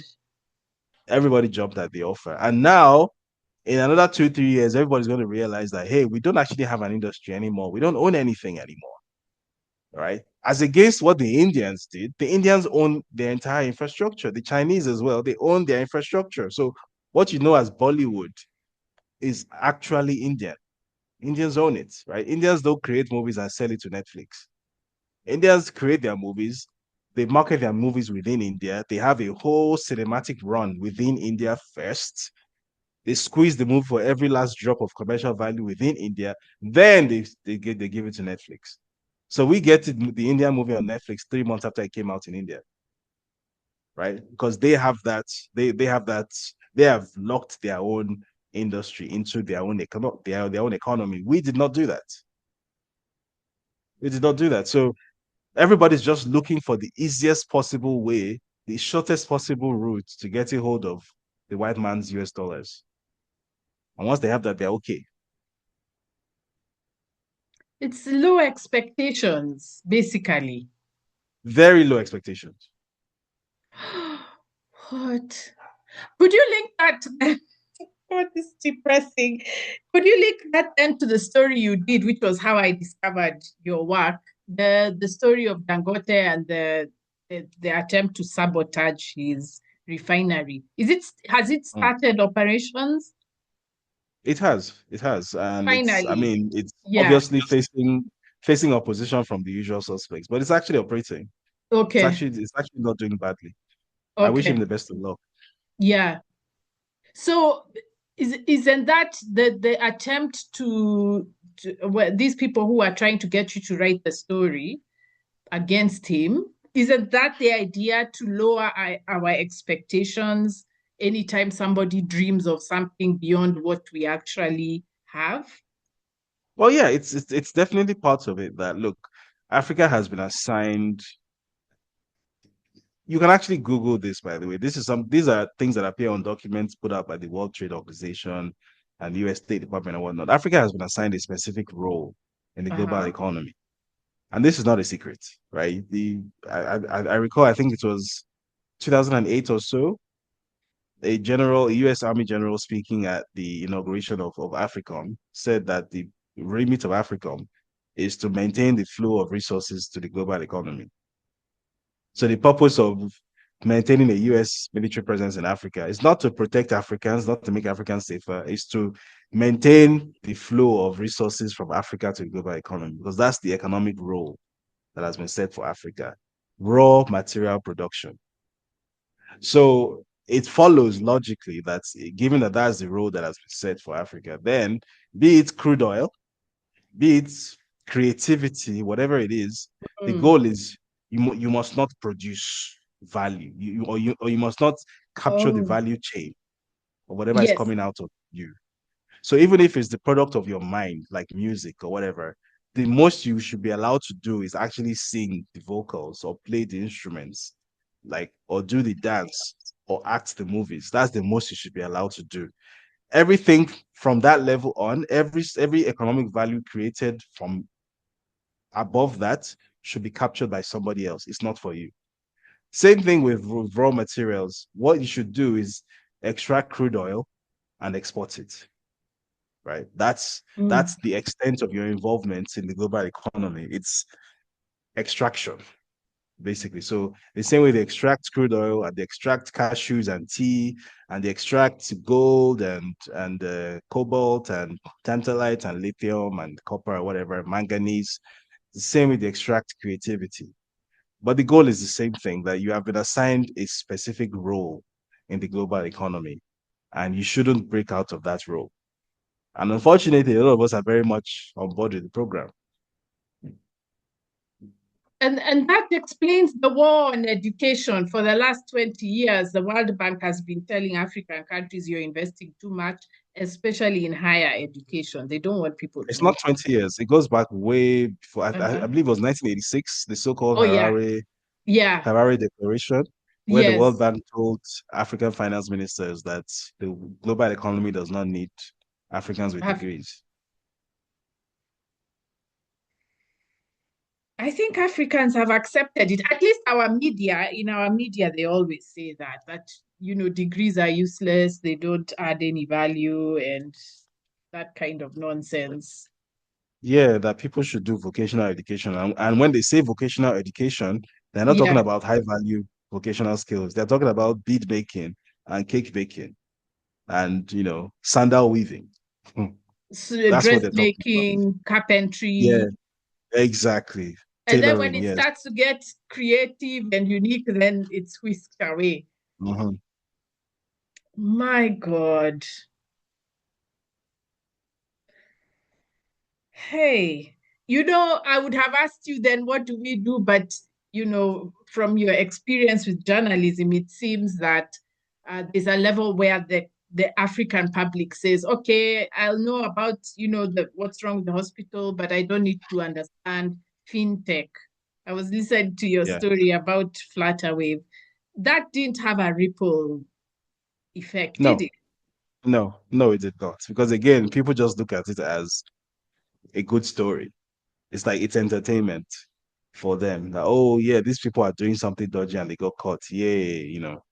But the fact that this has a direct knock-on effect on your life, for example. So, for example, the fact that in no small part to the activities of Flutterwave and organizations like it, Nigeria was then placed on the FATF grey list, which makes it just that bit harder as a Nigerian in Nigeria for you to interact with the global financial system, and makes it more Mhm. expensive for you. Yeah, Nigerians yes. don't understand that there is a link. So the reason why these services, global services that you use, are becoming more expensive to you in naira terms, it's partly because transacting with you is becoming more expensive because you have been placed on the gray financial gray list because of this story that you read that you thought was just entertainment.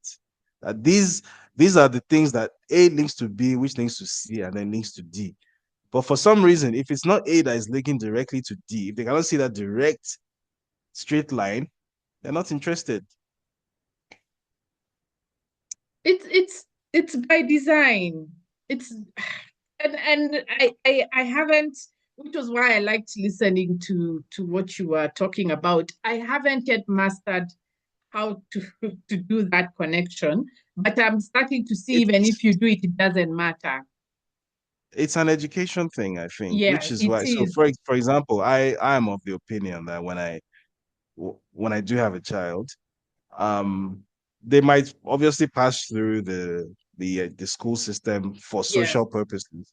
But I am firmly of the opinion that the majority of the actual education has to happen at home, Yeah. because I mean I went through the school system, and it wasn't even a public school. It was a very, very expensive series of, private, very highly expensive private schools. Many of them weren't even Nigerian. They were, I was taught by expatriates at a point, Mm. British schools and everything. And at no point were these skills imparted to us, right? Bear in mind, these are the schools that supposedly exist to train the next generation of the Nigerian elite. And at no point were you taught critical thinking. Yes.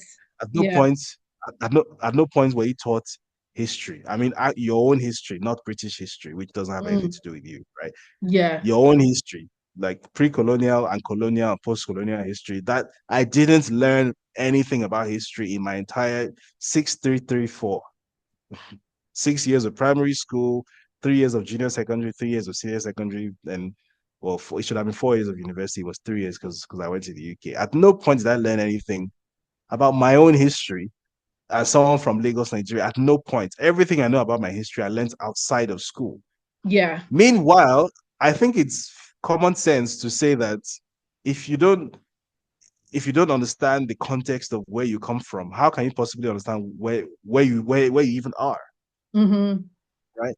Say, having an educational system without history is like having an educational system without math or science. Yes. It's should be incomprehensible, but it's the Mm. reality not just in Nigeria but across the continent. Yes. History is an elective. There's no reason why history should be elective. It is. And even if it weren't elective, what type of history will be taught? That's another King kettle of this fish, of this European kingdom did whatever. you know. Yeah. Even if it's African history, how will it be framed? Will it be framed correctly? Or will it be framed using the same colonial lens that has been used to frame everything else? Mm. Because I remember when I was learning, I learned Yoruba language in school, and as part of the language classes, you'd obviously have to learn Yoruba culture, and you are being taught about, for example, the local belief system, and the teacher who is teaching you about this thing, who himself is a Yoruba person, by the way, is teaching you that the gods, the Orisha, that's all, that basically that these are false gods, you know, that is it's the Christian God that is the one true God. But that before the Christians came to benevolently bestow their Christianity on our ancestors, that these were the false chimeras that our ancestors used to worship. What message is that passing across to a child? The Mm. message that is passing across to the child is that he and his ancestors are fundamentally inferior to other people, Mm. right? Because you and the gods that your ancestors knew were not good enough. Some white guy had to come with this white god, and this white god is so demonstrably superior to those of your ancestors that, even the person teaching you this is telling you this now. The child might not even acknowledge it, but the message has been deeply embedded somewhere in his subconscious that a white Mm. person is somehow superior to you. From that age of 9 or 10, you're already being indoctrinated. So you may live your entire life without even coming into physical contact with a white person, but you've already been imbued artificially with that Mm. inferiority complex. Mm. And this is not something that I saw. This is something I witnessed because I was in some of those classes. And obviously, being that I've always been a very rebellious person, I would be bursting to say something, but I know that if I say something, I'm going to get into trouble, and I was already known as that guy. So it's better I just keep quiet. But there are so many instances like that where in these so-called, schools for elite formation, you are being Mm. taught stuff that is Condition. basically, it's colonial conditioning, it's slave education, Mm. And that's and where it's the still next continuing. generation of leaders will come from. Yeah, yeah. So which is why now all of us have grown up. We're all highly educated, highly certified and certificated, very successful in our own different spaces. And Yeah. first of all, most of us don't have anything to do with Africa. First of all, most of us just simply traveled and disappeared Yes. into another man's system, and they would die there. The minority who managed to come back, they're just floating around in the luxury economy and are not fundamentally changing anything about the society that they claim to be elites of. So you Mm, claim to be an elite in a society and you know nothing about that society. You are disconnected from it. mm, Your economic interaction with that society isn't even that which so the foundational concept of what an elite is that you are supposed to be a backbone, a pillar of the society that you are an elite of. That's what makes you yeah. elite. Yes. Instead, we now have this parody elite where you have people who physically do not leave certain districts of Lagos. Like, so generally speaking, in Lagos, island is wealthier, mainland is poorer. So you Yeah. have people who legitimately do not leave the island, except they need to use the airport, which is on the mainland. So it's actually a thing people brag about that I don't cross Third Mainland Bridge, which links island and mainland. They actually boast about it, that my entire life is on the island, you know. So basically, you are an elite in a society where you physically isolate yourself from the 200 million people surrounding you, you know. And that's the society that this education has created, a complete parody of itself. Mm, yeah, completely. So maybe we could, okay, well, one thing, and then I'll give the conclusion. I will conclude. Um, how did you notice that something was going on with the Nigerian economy? Was that, I mean, how did, apart from your own experience of your economic conditions deteriorating, I heard you talking about it as a sabotage. What exactly did you mean? Yeah, I was actually quite surprised. Yeah. Yeah, so um, as I said, as of 2015, you have Africa's largest economy, Mm, $528 billion, projected to hit 1 trillion by 2024, growing at 7% annually. And these are not just things you are seeing on TV. You can see the evidence of this growth around you. This was a time when people fresh out of school, their first job, fresh out of school after national service, within 6 months on the job, they would buy a car. hmm You know, people at the time, like my colleagues, who to put it in perspective, my salary at the time was 159,000 naira a month, which was roughly equivalent to about say $700 a month. That was mm, my first job in Nigeria, like entry level, basically graduate trainee kind of role level. And that's and basically, like my colleague, there was this travel agency called Wakanda now that became very popular during that period because they allowed you to pay in installments for trips. So maybe you pay for 3 or 4 months and then you get like a package trip. So my colleagues we would go to like Dubai. We used to traveling was not a problem at all. It wasn't a thing, right?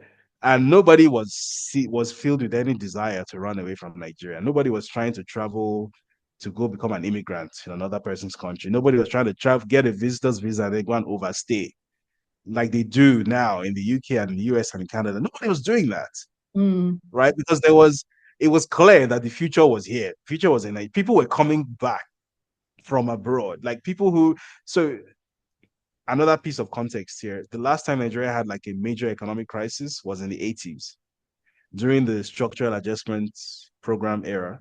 yeah. So a bunch of people emigrated. It was chaos, right? So some of the children of those people who emigrated in the 80s, who weren't even born in Nigeria, many of them they started coming back to Nigeria between 2006 and 2013, right? Because that's how there was that much opportunity. It was clear that the future was there. And I actually caught some of that updraft as well. I witnessed this firsthand. Like people buying I remember my dad told me at the time I just returned to Nigeria in 2013 after like 5 years away because I went to the UK in 2008. And my dad was talking to me one day and he said, I've never seen so many cars on the road before. Right? Because every Tom, Dick, and Harry could buy a car.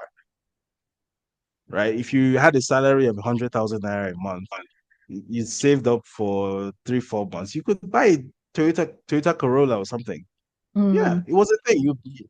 I mean, it'll be used and everything, but it was, there was visual evidence of prosperity. It wasn't just on paper. It was a manifest reality. And Mm. then the election happened in 2015.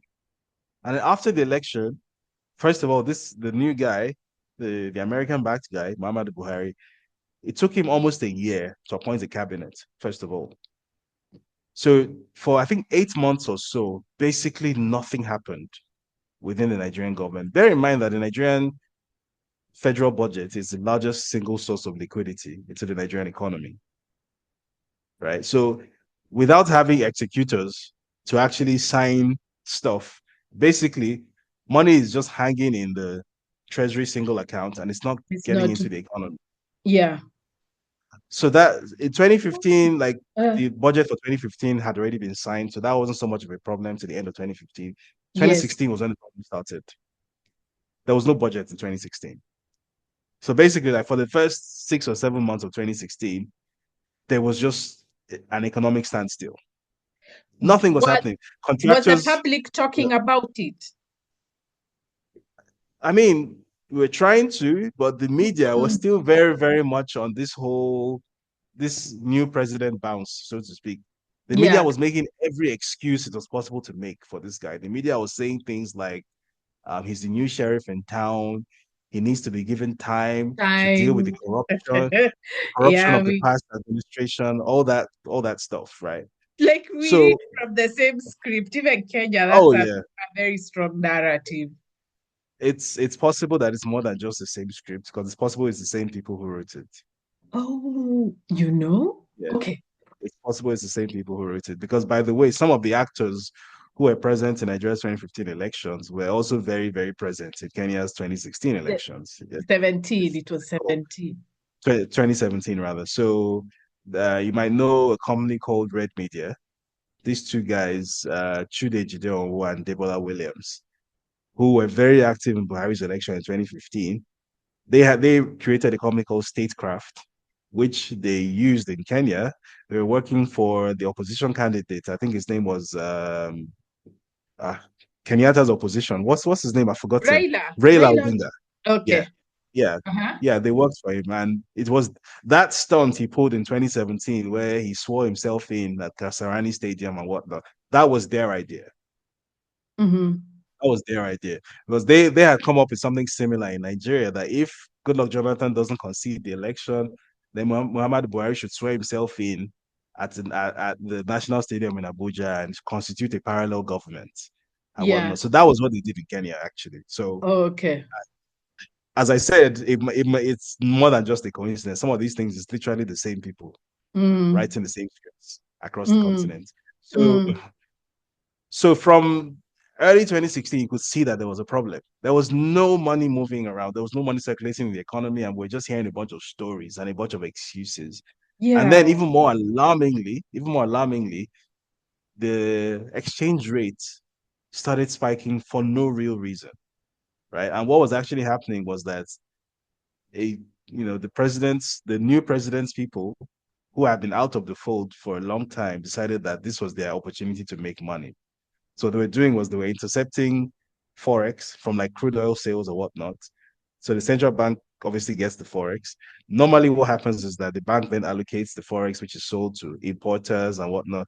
That's how the exchange rate is kept relatively stable. What they then Mm. started doing was one big man somewhere makes a call and intercepts maybe $50 million worth of forex, right?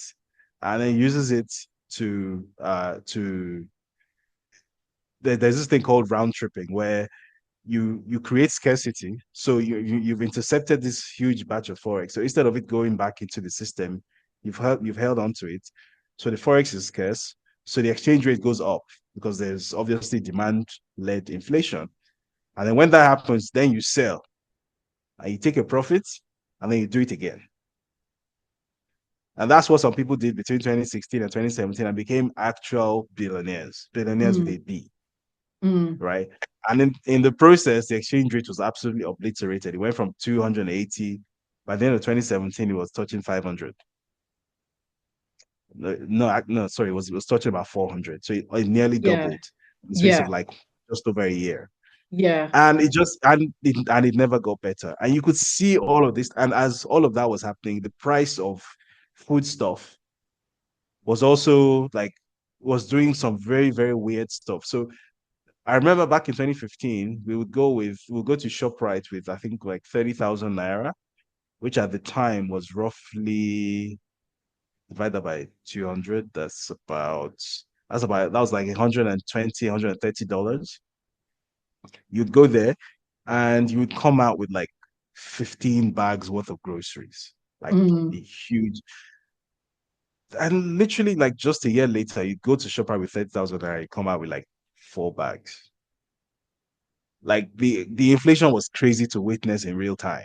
It was absolutely crazy. Like at the time, between my then wife and I, she was doing like 100,000 naira a month. That's how much her job was paying. I was getting paid 159,000 naira a month. So between us, about a quarter of a million every month. As at 2015, that was enough to have a child, right? In the Mm. space of a year, it became like survival wages. What was the Nigerian public saying? Again, Was there a the consciousness that there's a link between the decisions being made by the political elite and their declining uh, power or economic power?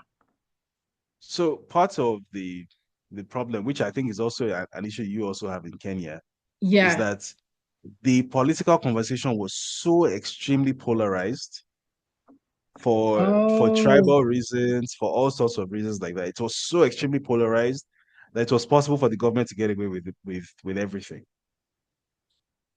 Because instead of so like now in Kenya, I think you don't necessarily have that problem anymore because I think people have somehow managed to unite themselves. I think there has been so much suffering that yeah. the people have somehow managed to unite themselves and see things in a very lucid way and understand where their problem actually lies.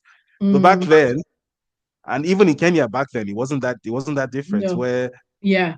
all you had to say if someone were complaining about what the government is doing, all you had to say was, well, at least it's not your guy. Your guy was worse, and that's it. God. You know. So if I remember back because I used to follow the Kenyan political conversation as well, and I always used to find it fascinating how many parallels I Mm, could draw between both countries. So there was a whole. I've lost count of the number of corruption scandals that Uhuru Kenyatta was involved in, and one of his supporters would just say something to the effect of, "Oh, at least it's not something about the Kikuyu versus Luo everlasting yeah. thing," Yeah. and then the whole conversation would just degenerate, and that Mm, would be the end of that. And then everyone would forget what they were talking about in the first place. yeah. It was something very similar in Nigeria. So whatever Buhari did, all someone had to point out was well, it's not like that your ogogoro drinking fisherman from the Niger Delta, and that's it. And then everybody forgets what the conversation was about, and everybody starts And they attacking start each other. fighting. Yeah, and Mm. unfortunately, unlike Kenya, Nigeria is still stuck there. So the sabotage, Karim, Sorry. the sabotage, Mhm. what what was happening, what strings were being pulled on the Nigerian economy? So, as far as I can tell, and it's Yeah. always difficult to answer this question because these Yes. things are done in secret, and Yes. nobody's keeping a compendium to be released to the public one day. These things are, which is why the economic hitman is thought of as a conspiracy theory, even though it's a very real phenomenon, Yeah. right? So, one of the things that I very distinctly and very vividly remember was that there was a set of decisions, local decisions that were made that just seemed to make absolutely no sense. Yeah. So I'll, I'll give you an example of this. This was in 2019 or so. I think either 2019 or 2018. I think it might have been 2018. So President Buhari made this. He just woke up one morning and said the southern border That's the border with Nigeria and Benin, which, by the way, Nigeria had a massive land trade surplus across that border. And it was Nigeria's most important economic border. Just woke up and declared that this border is closed. It's closed to trade and it's closed to people. It's closed. The excuse given was that rice is being smuggled from Benin into Nigeria. So to protect Nigerian rice farmers, they're closing the border. Bear in mind, this was a border that Nigeria had a huge trade surplus. It made no sense. Like if you looked at the numbers, how much is he intending to save for the rice farmers versus how much is being lost in the trade Mm, surplus by it made no sense. mm, Yeah, it was like losing 2 billion to save 2 million. It there was no rationale behind it. And the border was shut and it was kept shut for 17 months. And by the time that border was open, obviously the supply chains that had depended on that heartbroken. border, they had found their way elsewhere. A lot of the Yeah. merchants in Benin, in Togo, in Ghana that used to depend on Nigerian suppliers had found new suppliers elsewhere. So basically, Nigeria lost everywhere. There was no there was no reason for it to be closed, and when it was open, there was no post-mortem, nothing. And it just seemed Mm, like, why would someone just wake up and take such an economically ruinous decision? yeah.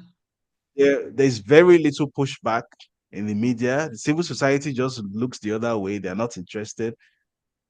And this goes on for 17 whole months, long enough to make sure that every single supply chain there has been completely devastated and decimated. And then you open it and then you just don't acknowledge it anymore. Is that incompetence? No, no, no, I don't think Exactly. so. Exactly. Wow. Wow. And then when your friends are leaving, what are they saying when now they're just out of the hassle and they decide they're going abroad? It was always the same thing. It was always the same thing. And it was that they didn't see where the hope was coming from. It was always the same thing.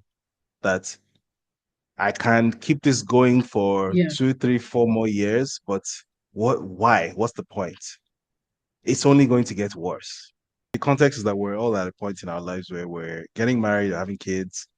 I was divorced, so maybe I wasn't really in that space at the time. But they were. I remember a particular conversation that I had with a friend that I've known since primary school. Since we're 5 years old, 95, we go way back. And he said, "Look, David, I have a good job, but this job, with what I have, with what I get paid, and what my wife gets paid at her job, we don't make enough to send our kids to the schools that we went. Yeah. So, what is the point? If you, as a parent, cannot give your child the things that even you had as a child, I think every parent's ambition is to give their children more than what they had. Yeah. So, if you can't even give your children what you had, then it means that you're a failure. That's how everybody sees themselves. So, it's like, why should we put ourselves through this? What is the point? It's like we're working hard, and the country is working harder to render our efforts useless Mm, because the the in purely financial terms, the prices of the stuff that we pay, it's going up daily because everything is basically pegged to the US dollar, but our incomes are not pegged to the US dollar. So in naira terms, we're making more than we were making 3 years ago. In dollar terms, we're making half of what we were making 3 years ago. We're just, it's like you're on a treadmill and the speed is getting faster and faster and faster. You're sprinting very hard, but really you're basically in one spot. You're not really going anywhere. yeah. So, and all of them one by one just started, Canadian Express entry, Australian Federal Skilled Workers Program. Some would go to a master's program in the US and not come back. They'll find their way to stay one way or the other. Some would go do a master's program in the UK, then get a sponsored job there afterwards and not come back. You know, that's one by one. Like I had a group of like maybe 15, 20 people around me, one by one. Everyone's just left one by one. I think there's like 3 people left in Nigeria now from that group. you know. And bear in mind, these are very highly trained and highly skilled units of human capital, if I'm to put it that way. So think of an economy that's just hemorrhaging this kind of talent to the developed world. And then the people that are left behind at home are people who don't have that level of skill or qualification, and people who basically are the least qualified to fight back. And that's what so basically Nigerian society is being terraformed, right? Society is being transformed into something that we've never witnessed before. Where I don't want to sound a certain type of way and say that it's the dregs that are left behind now, but essentially it's like the people who are least able and least qualified to do anything else but just sit there and take it are the ones who are there right now. So what what values are those if that becomes the new definition of what it is to be Nigerian, what values are they going to pass across to their children? The same values that what you do as a Nigerian is that you sit and take it. You don't push back, you don't fight back, you don't protest, you don't show, you know, discontent. You just sit and take it. Because what else can you do? It's a way of telling us that we don't deserve excellence. And I'm not saying that people No, who remain, I mean, it's not about those who remain and those who go, but it's a culture that you're encouraging, because if people are trained and then they leave, what it communicates is that don't excel, don't work, just, you know, so the kind of people who could have been mentored by those who are leaving, they're no longer mentored, and our skills go there to no, die. Yeah, to die, to be left there. I How agree. how can I how can we, what's missing for all of us on the continent to understand that this is something we need to be paying attention to? Now, when I'm thinking of it, I remember you talking about your vision is to populate the public space with certain kind of stories. The Mm, impression I had at the time was that yeah, if there's enough high quality information in the public space, that people will be forced to eventually interact and do something with this information. yeah, Um, I don't know if enough time has passed for me to make a judgment or not, but uh-huh, based on what I've seen specifically over the past 2 years, I feel like maybe this isn't true for all of Africa. It's probably not true for somewhere like Kenya, which I'm pleasantly surprised about. But it's definitely true for Nigeria that it doesn't seem like the penny has dropped or the penny is dropping anytime soon. It really doesn't seem like it. Um, I so a few friends who are in a similar space to this and I have spent months trying to work out what was the magic sauce in Kenya? What's changed? What happened that led to this political awakening that we can very clearly see happening there? Because Kenya is like the closest parallel to Nigeria that there is on the continent. But where Nigeria yeah, went left, Kenya went right. And we're trying to figure out because as recently as maybe 3, 4 years ago, the two of them were basically twinned. So mm, the two political conversations were the same. There was basically no difference. It was the same Kikuyu versus Lo versus Kalenjin, and then Yoruba versus Igbo versus Hausa. It was the same thing, the one everlasting opposition candidate who keeps running and running and running and running. It was the same political conversation. And then all of a mm, sudden, you have a situation where there's a very real possibility that the puppet who is in charge is going to become a one-time president. There's a real possibility that could happen. And all of a sudden, people are talking about getting a new president who isn't part of the existing order, who doesn't come from the existing political oligarchy, which hasn't really happened before in Kenya's history. And it's looking like it's a real thing now. What I haven't figured out is where exactly that its moment was in Kenya's political conversation. I really can't say where it is I because think we haven't had that it moment yet in Nigeria. I think I think Ruto disrupted the order despite himself. I think he disrupted the conversation because we never had an election where they were campaigning on economic issues. It all had to be Mm. inclusion, identity and all that. So and so has, but I think he couldn't pull that off. he was like Trump, basically. He couldn't pull it off because Right. he didn't have the profile.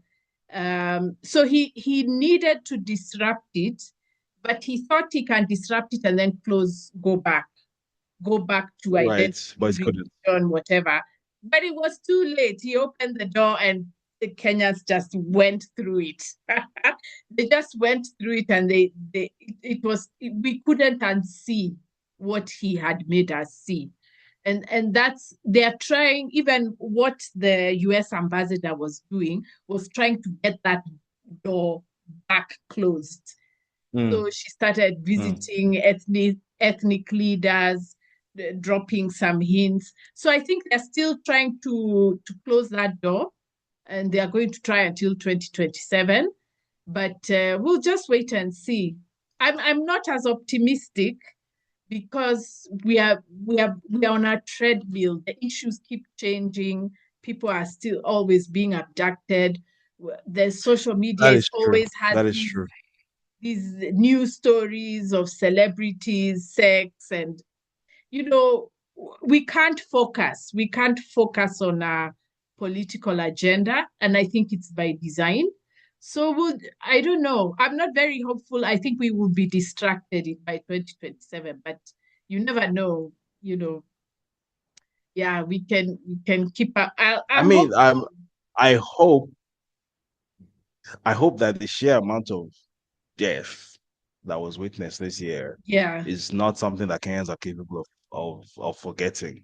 Because I know Nigerians are Mm, definitely capable of forgetting. Nigerians mm, will, if you die today, Nigerians will forget by tomorrow. But I yeah. like to think Kenyans aren't that far gone yet.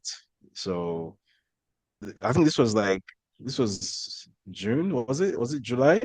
June, When end of at the June. heat of the first leg of the protests, Yeah. uh the what's it called, reject finance bill, like before it turned into Ruto must go. And Yeah.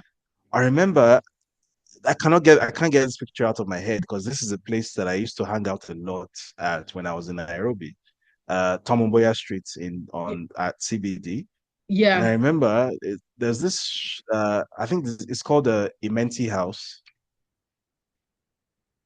Yeah, I used to buy like gadgets there. Like that's where I got the laptop I'm having this conversation on. That's where I bought it. Actually, Mhm. that's where I got a phone and all that. I used to go there a lot. It was like one of my favorite places to be in Kenya. It's the closest thing. I remember joking to a friend that this is the closest experience that Nairobi has to Lagos because of how Mm. busy and bustling it was.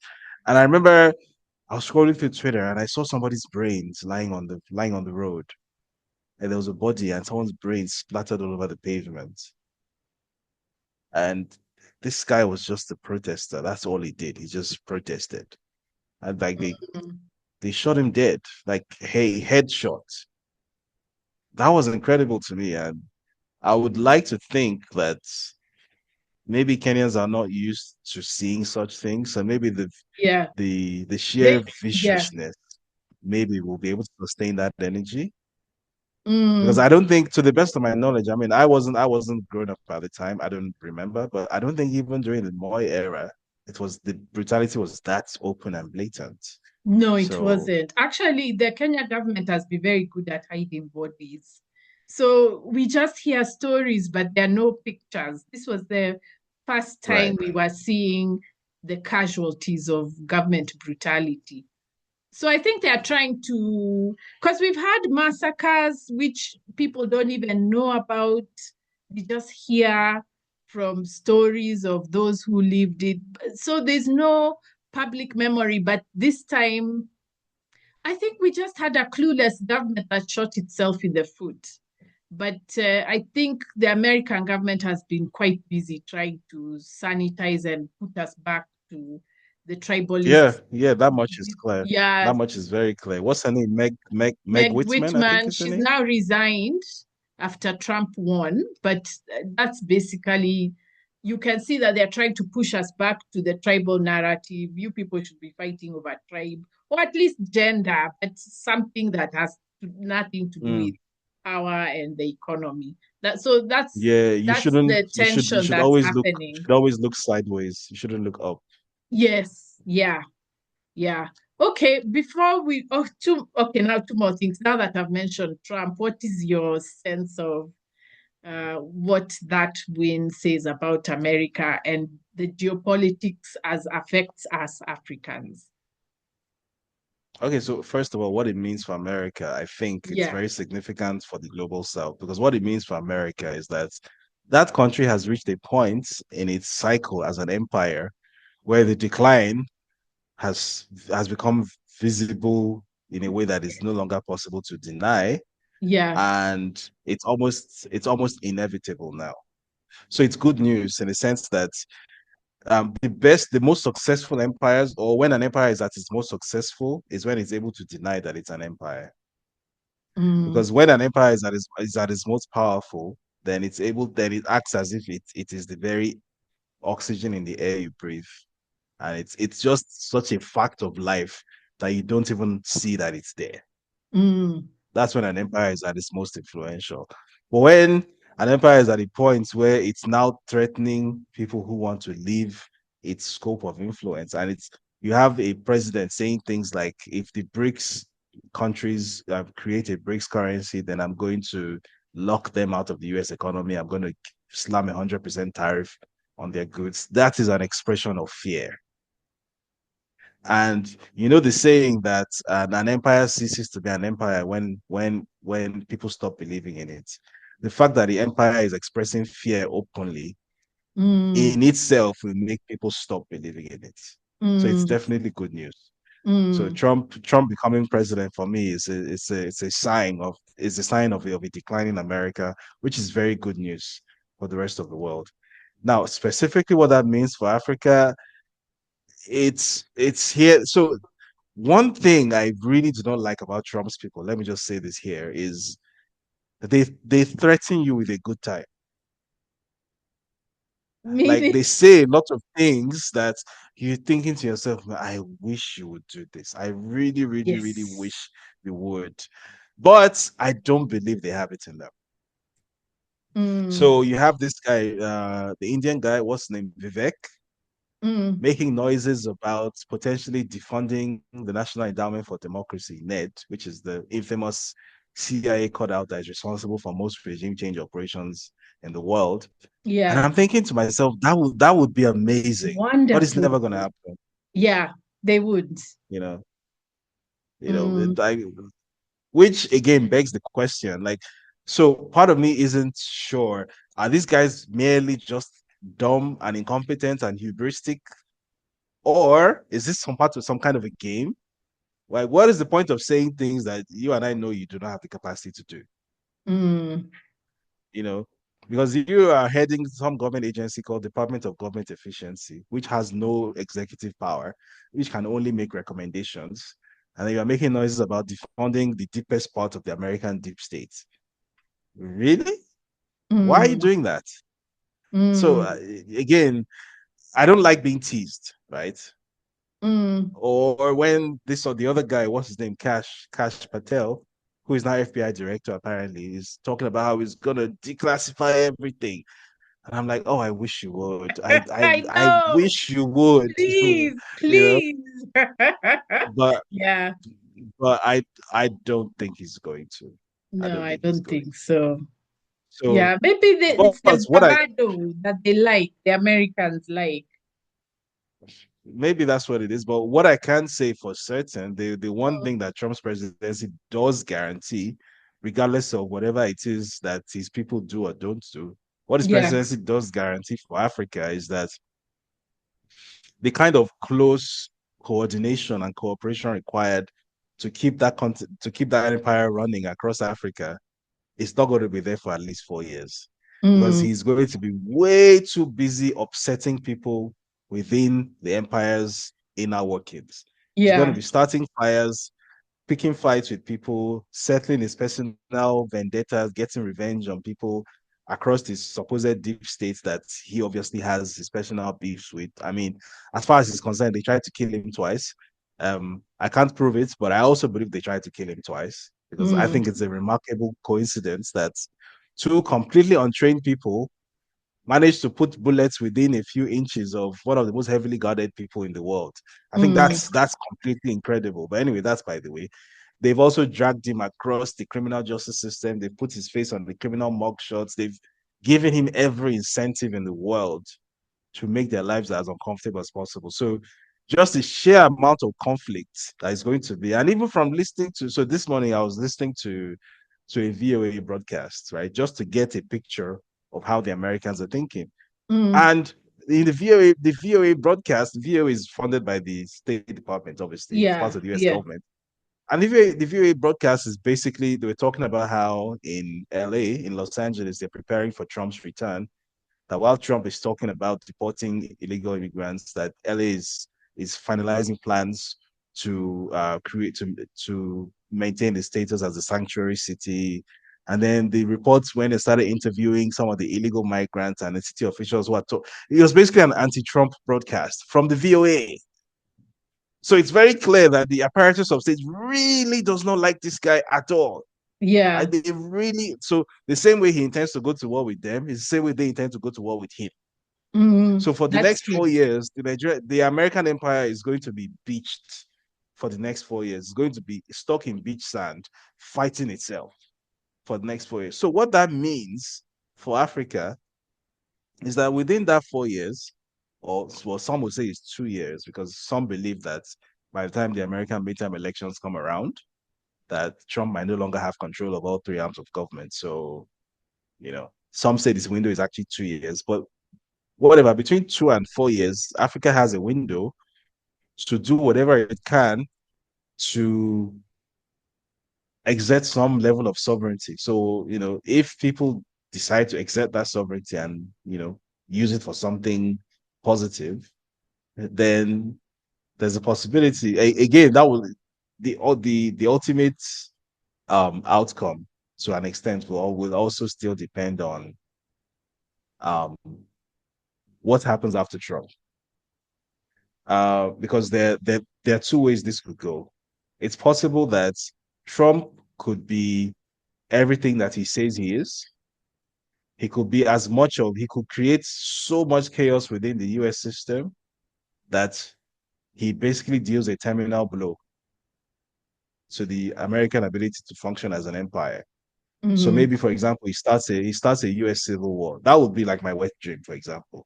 I'm not sure that would happen, but if anyone could do it, it would be him, Mm. because of the way he's able to so violently polarize Americans.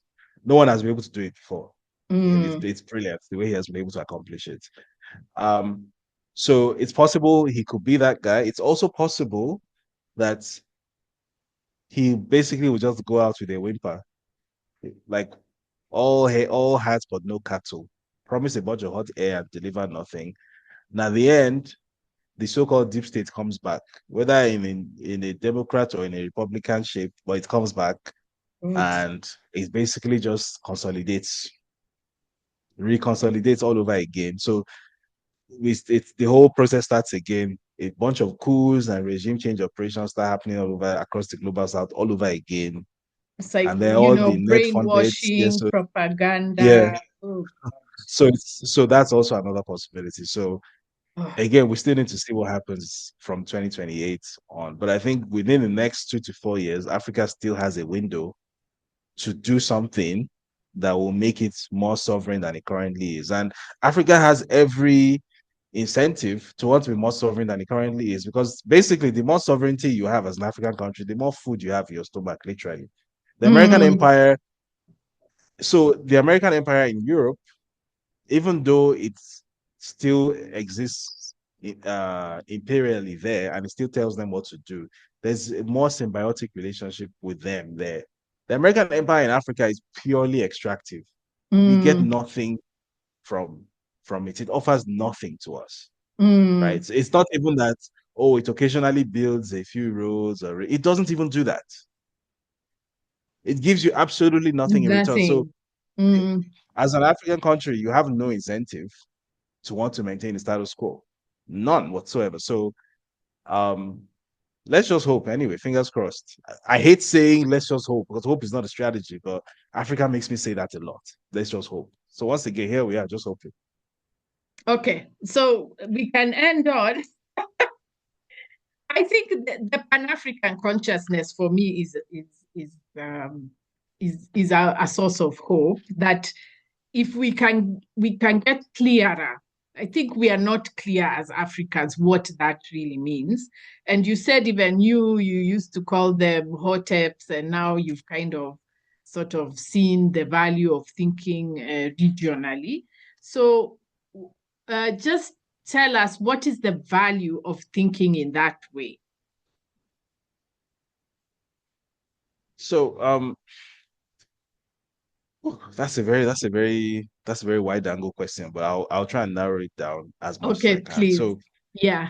first of all, from a strictly economic point of view, there are numbers to support this, by the way. There is no country in the world that is consistently at odds or not aligned with its neighbors, which is peaceful and prosperous. None. Right. So if you are Mm, consistently at odds with your neighbors, the probability that you will ever have a prosperous economy is like zero, basically. yeah. So Mm, integration, regional integration is not a nice to have. It's an existential priority, right? Because a lot of Africans think of, um, for example, when we talk about ease of Africans traveling within Africa, a lot of Africans think of it as a luxury item, a nice to have. That, oh, that would be mm, nice. That it's African solidarity. No, it's not. It has nothing to do with African solidarity. It's an mm. economic issue, Yes. right? What is currently the world's poorest continent, also has the world's lowest rate of intra-regional trade, 15%, by far the lowest in the world. Only. It therefore logically follows that the easiest and most dramatic way of raising yourself out of that poverty is to increase your rate of intra-regional trade. So before you start talking about how to compete in global markets, how to sell cars in the markets where the Chinese and the Japanese already sell millions annually, how to sell computers where the Chinese and the Americans already do that, before you get to that level, look in your own local regional context. Do you sell bicycles to each other? Do you sell food to each other? Do Mm, you sell basic machinery and consumer items and services to each other? Very basic things like that. That in and of itself will have a far more dramatic effect on African economic growth than, competing and, growing a multinational that can compete in the global space, right? mm, So that's what when we speak about regional thinking or Pan-African thinking or whatever name you call it, think of it primarily as an economic issue. That the number one thing that this thing will do for Africans is that it will put more money in our pockets. That's the number one thing it will do. It will make everybody wealthier. And that's the number one purpose of it, to make everybody wealthier and more powerful. The number mm, two thing it does is that it makes it such that a lot of these, whether they're local or they're regional, a lot of these conflicts, which have dragged on for decades and which waste lives and they waste money and they waste everybody's time in general. A lot of these things boil down to one issue, and the issue is poverty. Whichever way you want to slice or dice it, the fundamental underlying issue is scarcity, poverty. If goods and services are moving at sufficient speed across the continent and across the region, that visceral poverty becomes less of an issue, then there's less reason for people to waste their time and energy and money and blood mm, on these conflicts, mm, right? mm. In Africa, war is an economic issue. War is not primary. We always misdiagnose the problem where we say, oh, it's about this identity, that identity layer. That's how the white people love to talk Yes, about this, because that's how right? they talk about themselves. Yeah. So that Mm, you can be talking about African identity layers from now till the cows come home. mm, yeah. Infinite identity layers, right? Mm. Even within the so-called ethnic groups, there are sub-ethnicities, there are clans, there are infinite identity layers. So you can waste your time successfully misdiagnosing the problem as, this, which is what we do in Nigeria. The problem will be solved by splitting up Nigeria. This one should have Biafra. This one should have Ududua Republic. This one should. That's not going to fix anything. So it's a distraction. It's a Mm. bloody distraction because you can keep factionalizing and fractalizing your countries until every farm state is an independent republic, and you will still have the same problems, Yes. right? Because the problems are primarily externally imposed. That's what the issue Mm. is. Focus on the real issue, which is that people are poor. How do you solve that poverty? People need to trade. Trade is the antidote to poverty. How do you ensure that people trade? There needs to be infrastructure and uh, political agreements in place for trade to be possible. So, be that the roads that people can use to physically transport themselves and their goods and services, be that the railways especially, be that things like the Open Skies Agreement, which has been lying in limbo since 1989. And somehow 54 member states of the AU have not ratified it, which is why it's more expensive for me to fly from Lagos to Nairobi than it is to fly from Lagos to Dubai. Mm-hmm. Even, it's more expensive for Africans to interact with each other on their Yes. own continent than for Africans to interact with Europeans and with Asians. Mm. And that's a solvable problem. That's a problem that has a diplomatic and a political solution that can be fixed, right? Or the fact that it's not possible in West Africa, the largest or the most significant trading corridor goes from Abidjan to Lagos. So that's Cote d'Ivoire, Ghana, Togo, Benin, Nigeria. And then maybe you include Cameroon, even though technically Cameroon is Central Africa. So let's include up to Yaoundé. There is no railway line traversing that economic corridor.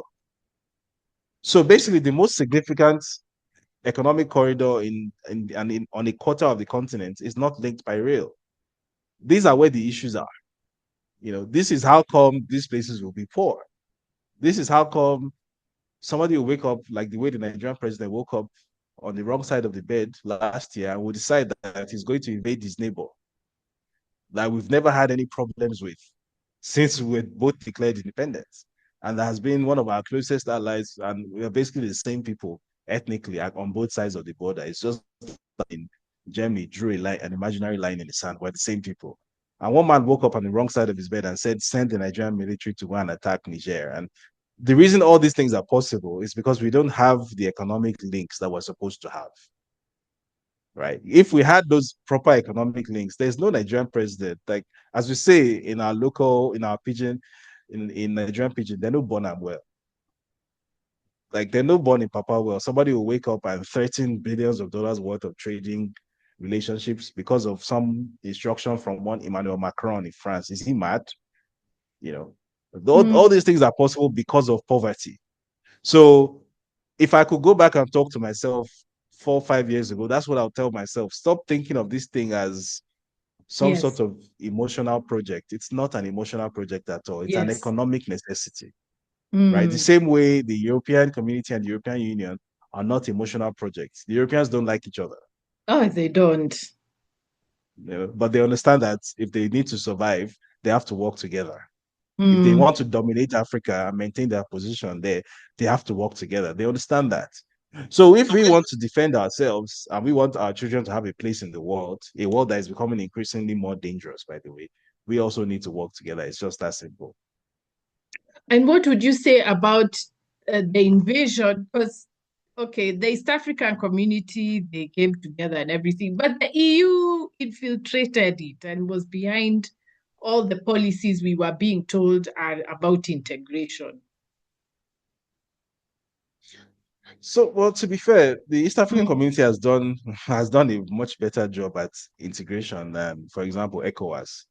I mean, and Mm. this can be proven by the simple fact that ECOWAS has literally split in two. So we Yeah. now have ECOWAS and we have the AES. That Mm. wouldn't happen in East Africa. Um, Even just for the fact that the East African community came together, put together an East African railway master plan, and then they actually Yeah. started building it out. So, Yeah. like in Ethiopia, in Kenya, in Tanzania, it's actually built out to a large extent.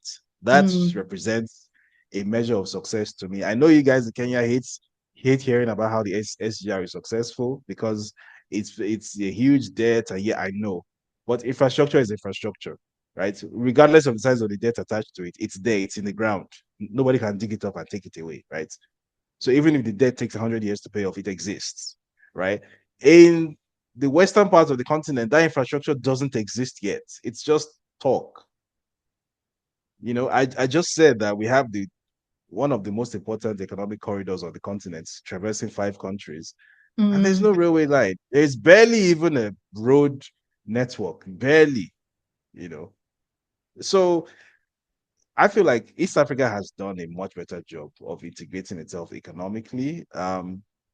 The If you have an East African community passport, traveling across East Africa is actually genuinely seamless. It Yeah, actually it is. is. I've seen people do it. Mm. In the first region, not the case. So if you are using a Nigerian passport, you fly to Cote d'Ivoire, both of the passports say economic community of West African states, but when you land at the airport, it's gonna be stress. And I know because I've been there, and vice versa. And it's even more complicated now because what do you do if someone with a Nigerian or a Malian passport arrives in Senegal? What do you do? Do you then say, "Oh, you are not part of ECOWAS anymore"? Or, you understand? There's a lot of East Africa. I think we actually have a lot to learn from East Africa, even though, as you said, there was a lot of infiltration and the level of integration that should have happened hasn't happened yet.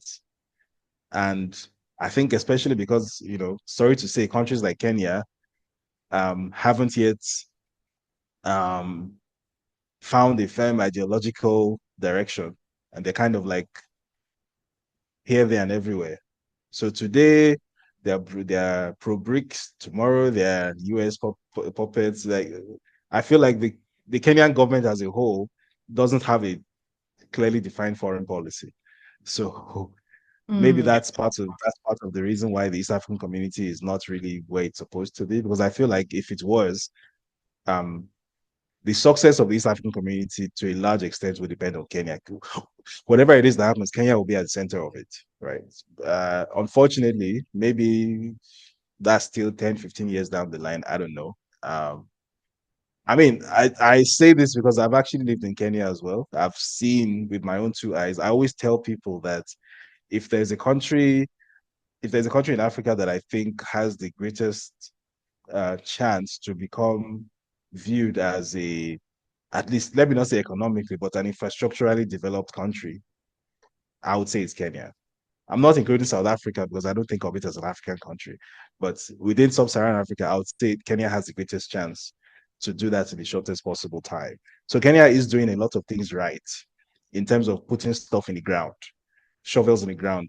It's at the policy level and at the governance level but I over think here on the they Western, have to control the people more tightly, so so that I don't know. It's like there's a bargain you that the West allows us. We can grow infrastructurally, but we must suppress people's capacity to think and work. So we are very loud, but we are not ideologically clear. To me, that's so frustrating. But I'm a teacher, so I just get so frustrated by that because you can't have a coherent political conversation for more than an hour before people, start saying, oh, but this celeb, oh, this politician, oh oh, God, God, yeah. So um, it's a very strange paradox that I've we not have the been same able problem. to name it. Yeah. And it sounded like the Nigerian uh, public, the relation between the public and the elite is kind of the same, where you have very highly Yeah, educated people who need to maintain the system, and then there's a deficit of information and education that keeps the rest yeah. of the population just at the basics. which Yeah. is which is what I thought I was going to disrupt with my presence in the public space. That I'm going to Yeah. saturate this space with high quality information. Yeah. And I think I partially achieved my goal, which was to saturate the Yes. space with high quality information. But the what I absolutely did not achieve was also based on my own ignorance at the time. My own ignorance of the fact that local issues that you are attacking with all this ferocity, there's a global geopolitical context to Yes. everything. Yeah. So I would excoriate Nigerian leaders from now to the cows come home Yeah. for not being able to generate more than 5,000 megawatts of electricity for 200 million people. And that's fine. They should be excoriated for that. However, it's impossible to analyze that issue honestly without also analyzing the fact that these same white guys consistently make every effort to ensure that Nigeria doesn't use its energy reserves to generate electricity for itself. What? So right now, I think Nigeria has proven reserves. I think Nigeria is estimated there are more unproven reserves, but Nigeria currently is estimated, I think, to have the world's fourth largest proven reserves of natural gas. And instead of looking to develop these natural gas fields to generate electricity for Nigeria's population that desperately needs it, these guys they're rather signing deals with the president that they want to build a trans-Saharan pipeline to Europe, gas pipeline from Nigeria to Germany. No So instead way. of instead of No. adding instead of adding maybe $1 trillion to Nigeria's economy by industrializing it using electricity, you should rather take 50, 40, $50 billion a year in cash for buying gas. And that 40, $50 billion is going to end up back in their economy anyway, because the people are just going to steal it and And put go it in their and own banks. buy castles in Europe. Yeah. The most it will do for Africa is just stimulate the consumer economy. That's all. You buy stuff that you import. That's it. So at some point, and then especially when I started taking note of other things that were happening in other African countries that were similar. So why is Yes. Zambia depending almost entirely on hydropower when it has coal reserves? Meanwhile, it's selling coal to Europe. Why is South Africa having energy shortages? Meanwhile, it's selling coal to Germany. Meanwhile, Germany is telling South Africa to shut down South African coal-fired power plants. That there's a game afoot here. This isn't just local incompetence. There's something Yes. much bigger Yeah. happening here. For me, that was the biggest mental shift Yeah. of the past years, that there's nothing specially incompetent about African leaders. Yes, they are incompetent, Yeah. but they're not more incompetent than leaders elsewhere. Humans are humans everywhere they are. So what we are witnessing primarily is not a function of African incompetence. It's external interference. I would have fought you for telling me this 3 years ago, but I guess that's the big shift that has happened in that time, that I've been forced to confront the reality. Mm. Okay, from our side, me, what I noticed, because I'm in education, I noticed the scholarships. Anytime you get this new leader, soon you hear they have a fellowship, they have a scholarship, they're out. And to me, I've started to say it cannot be a coincidence that this is happening.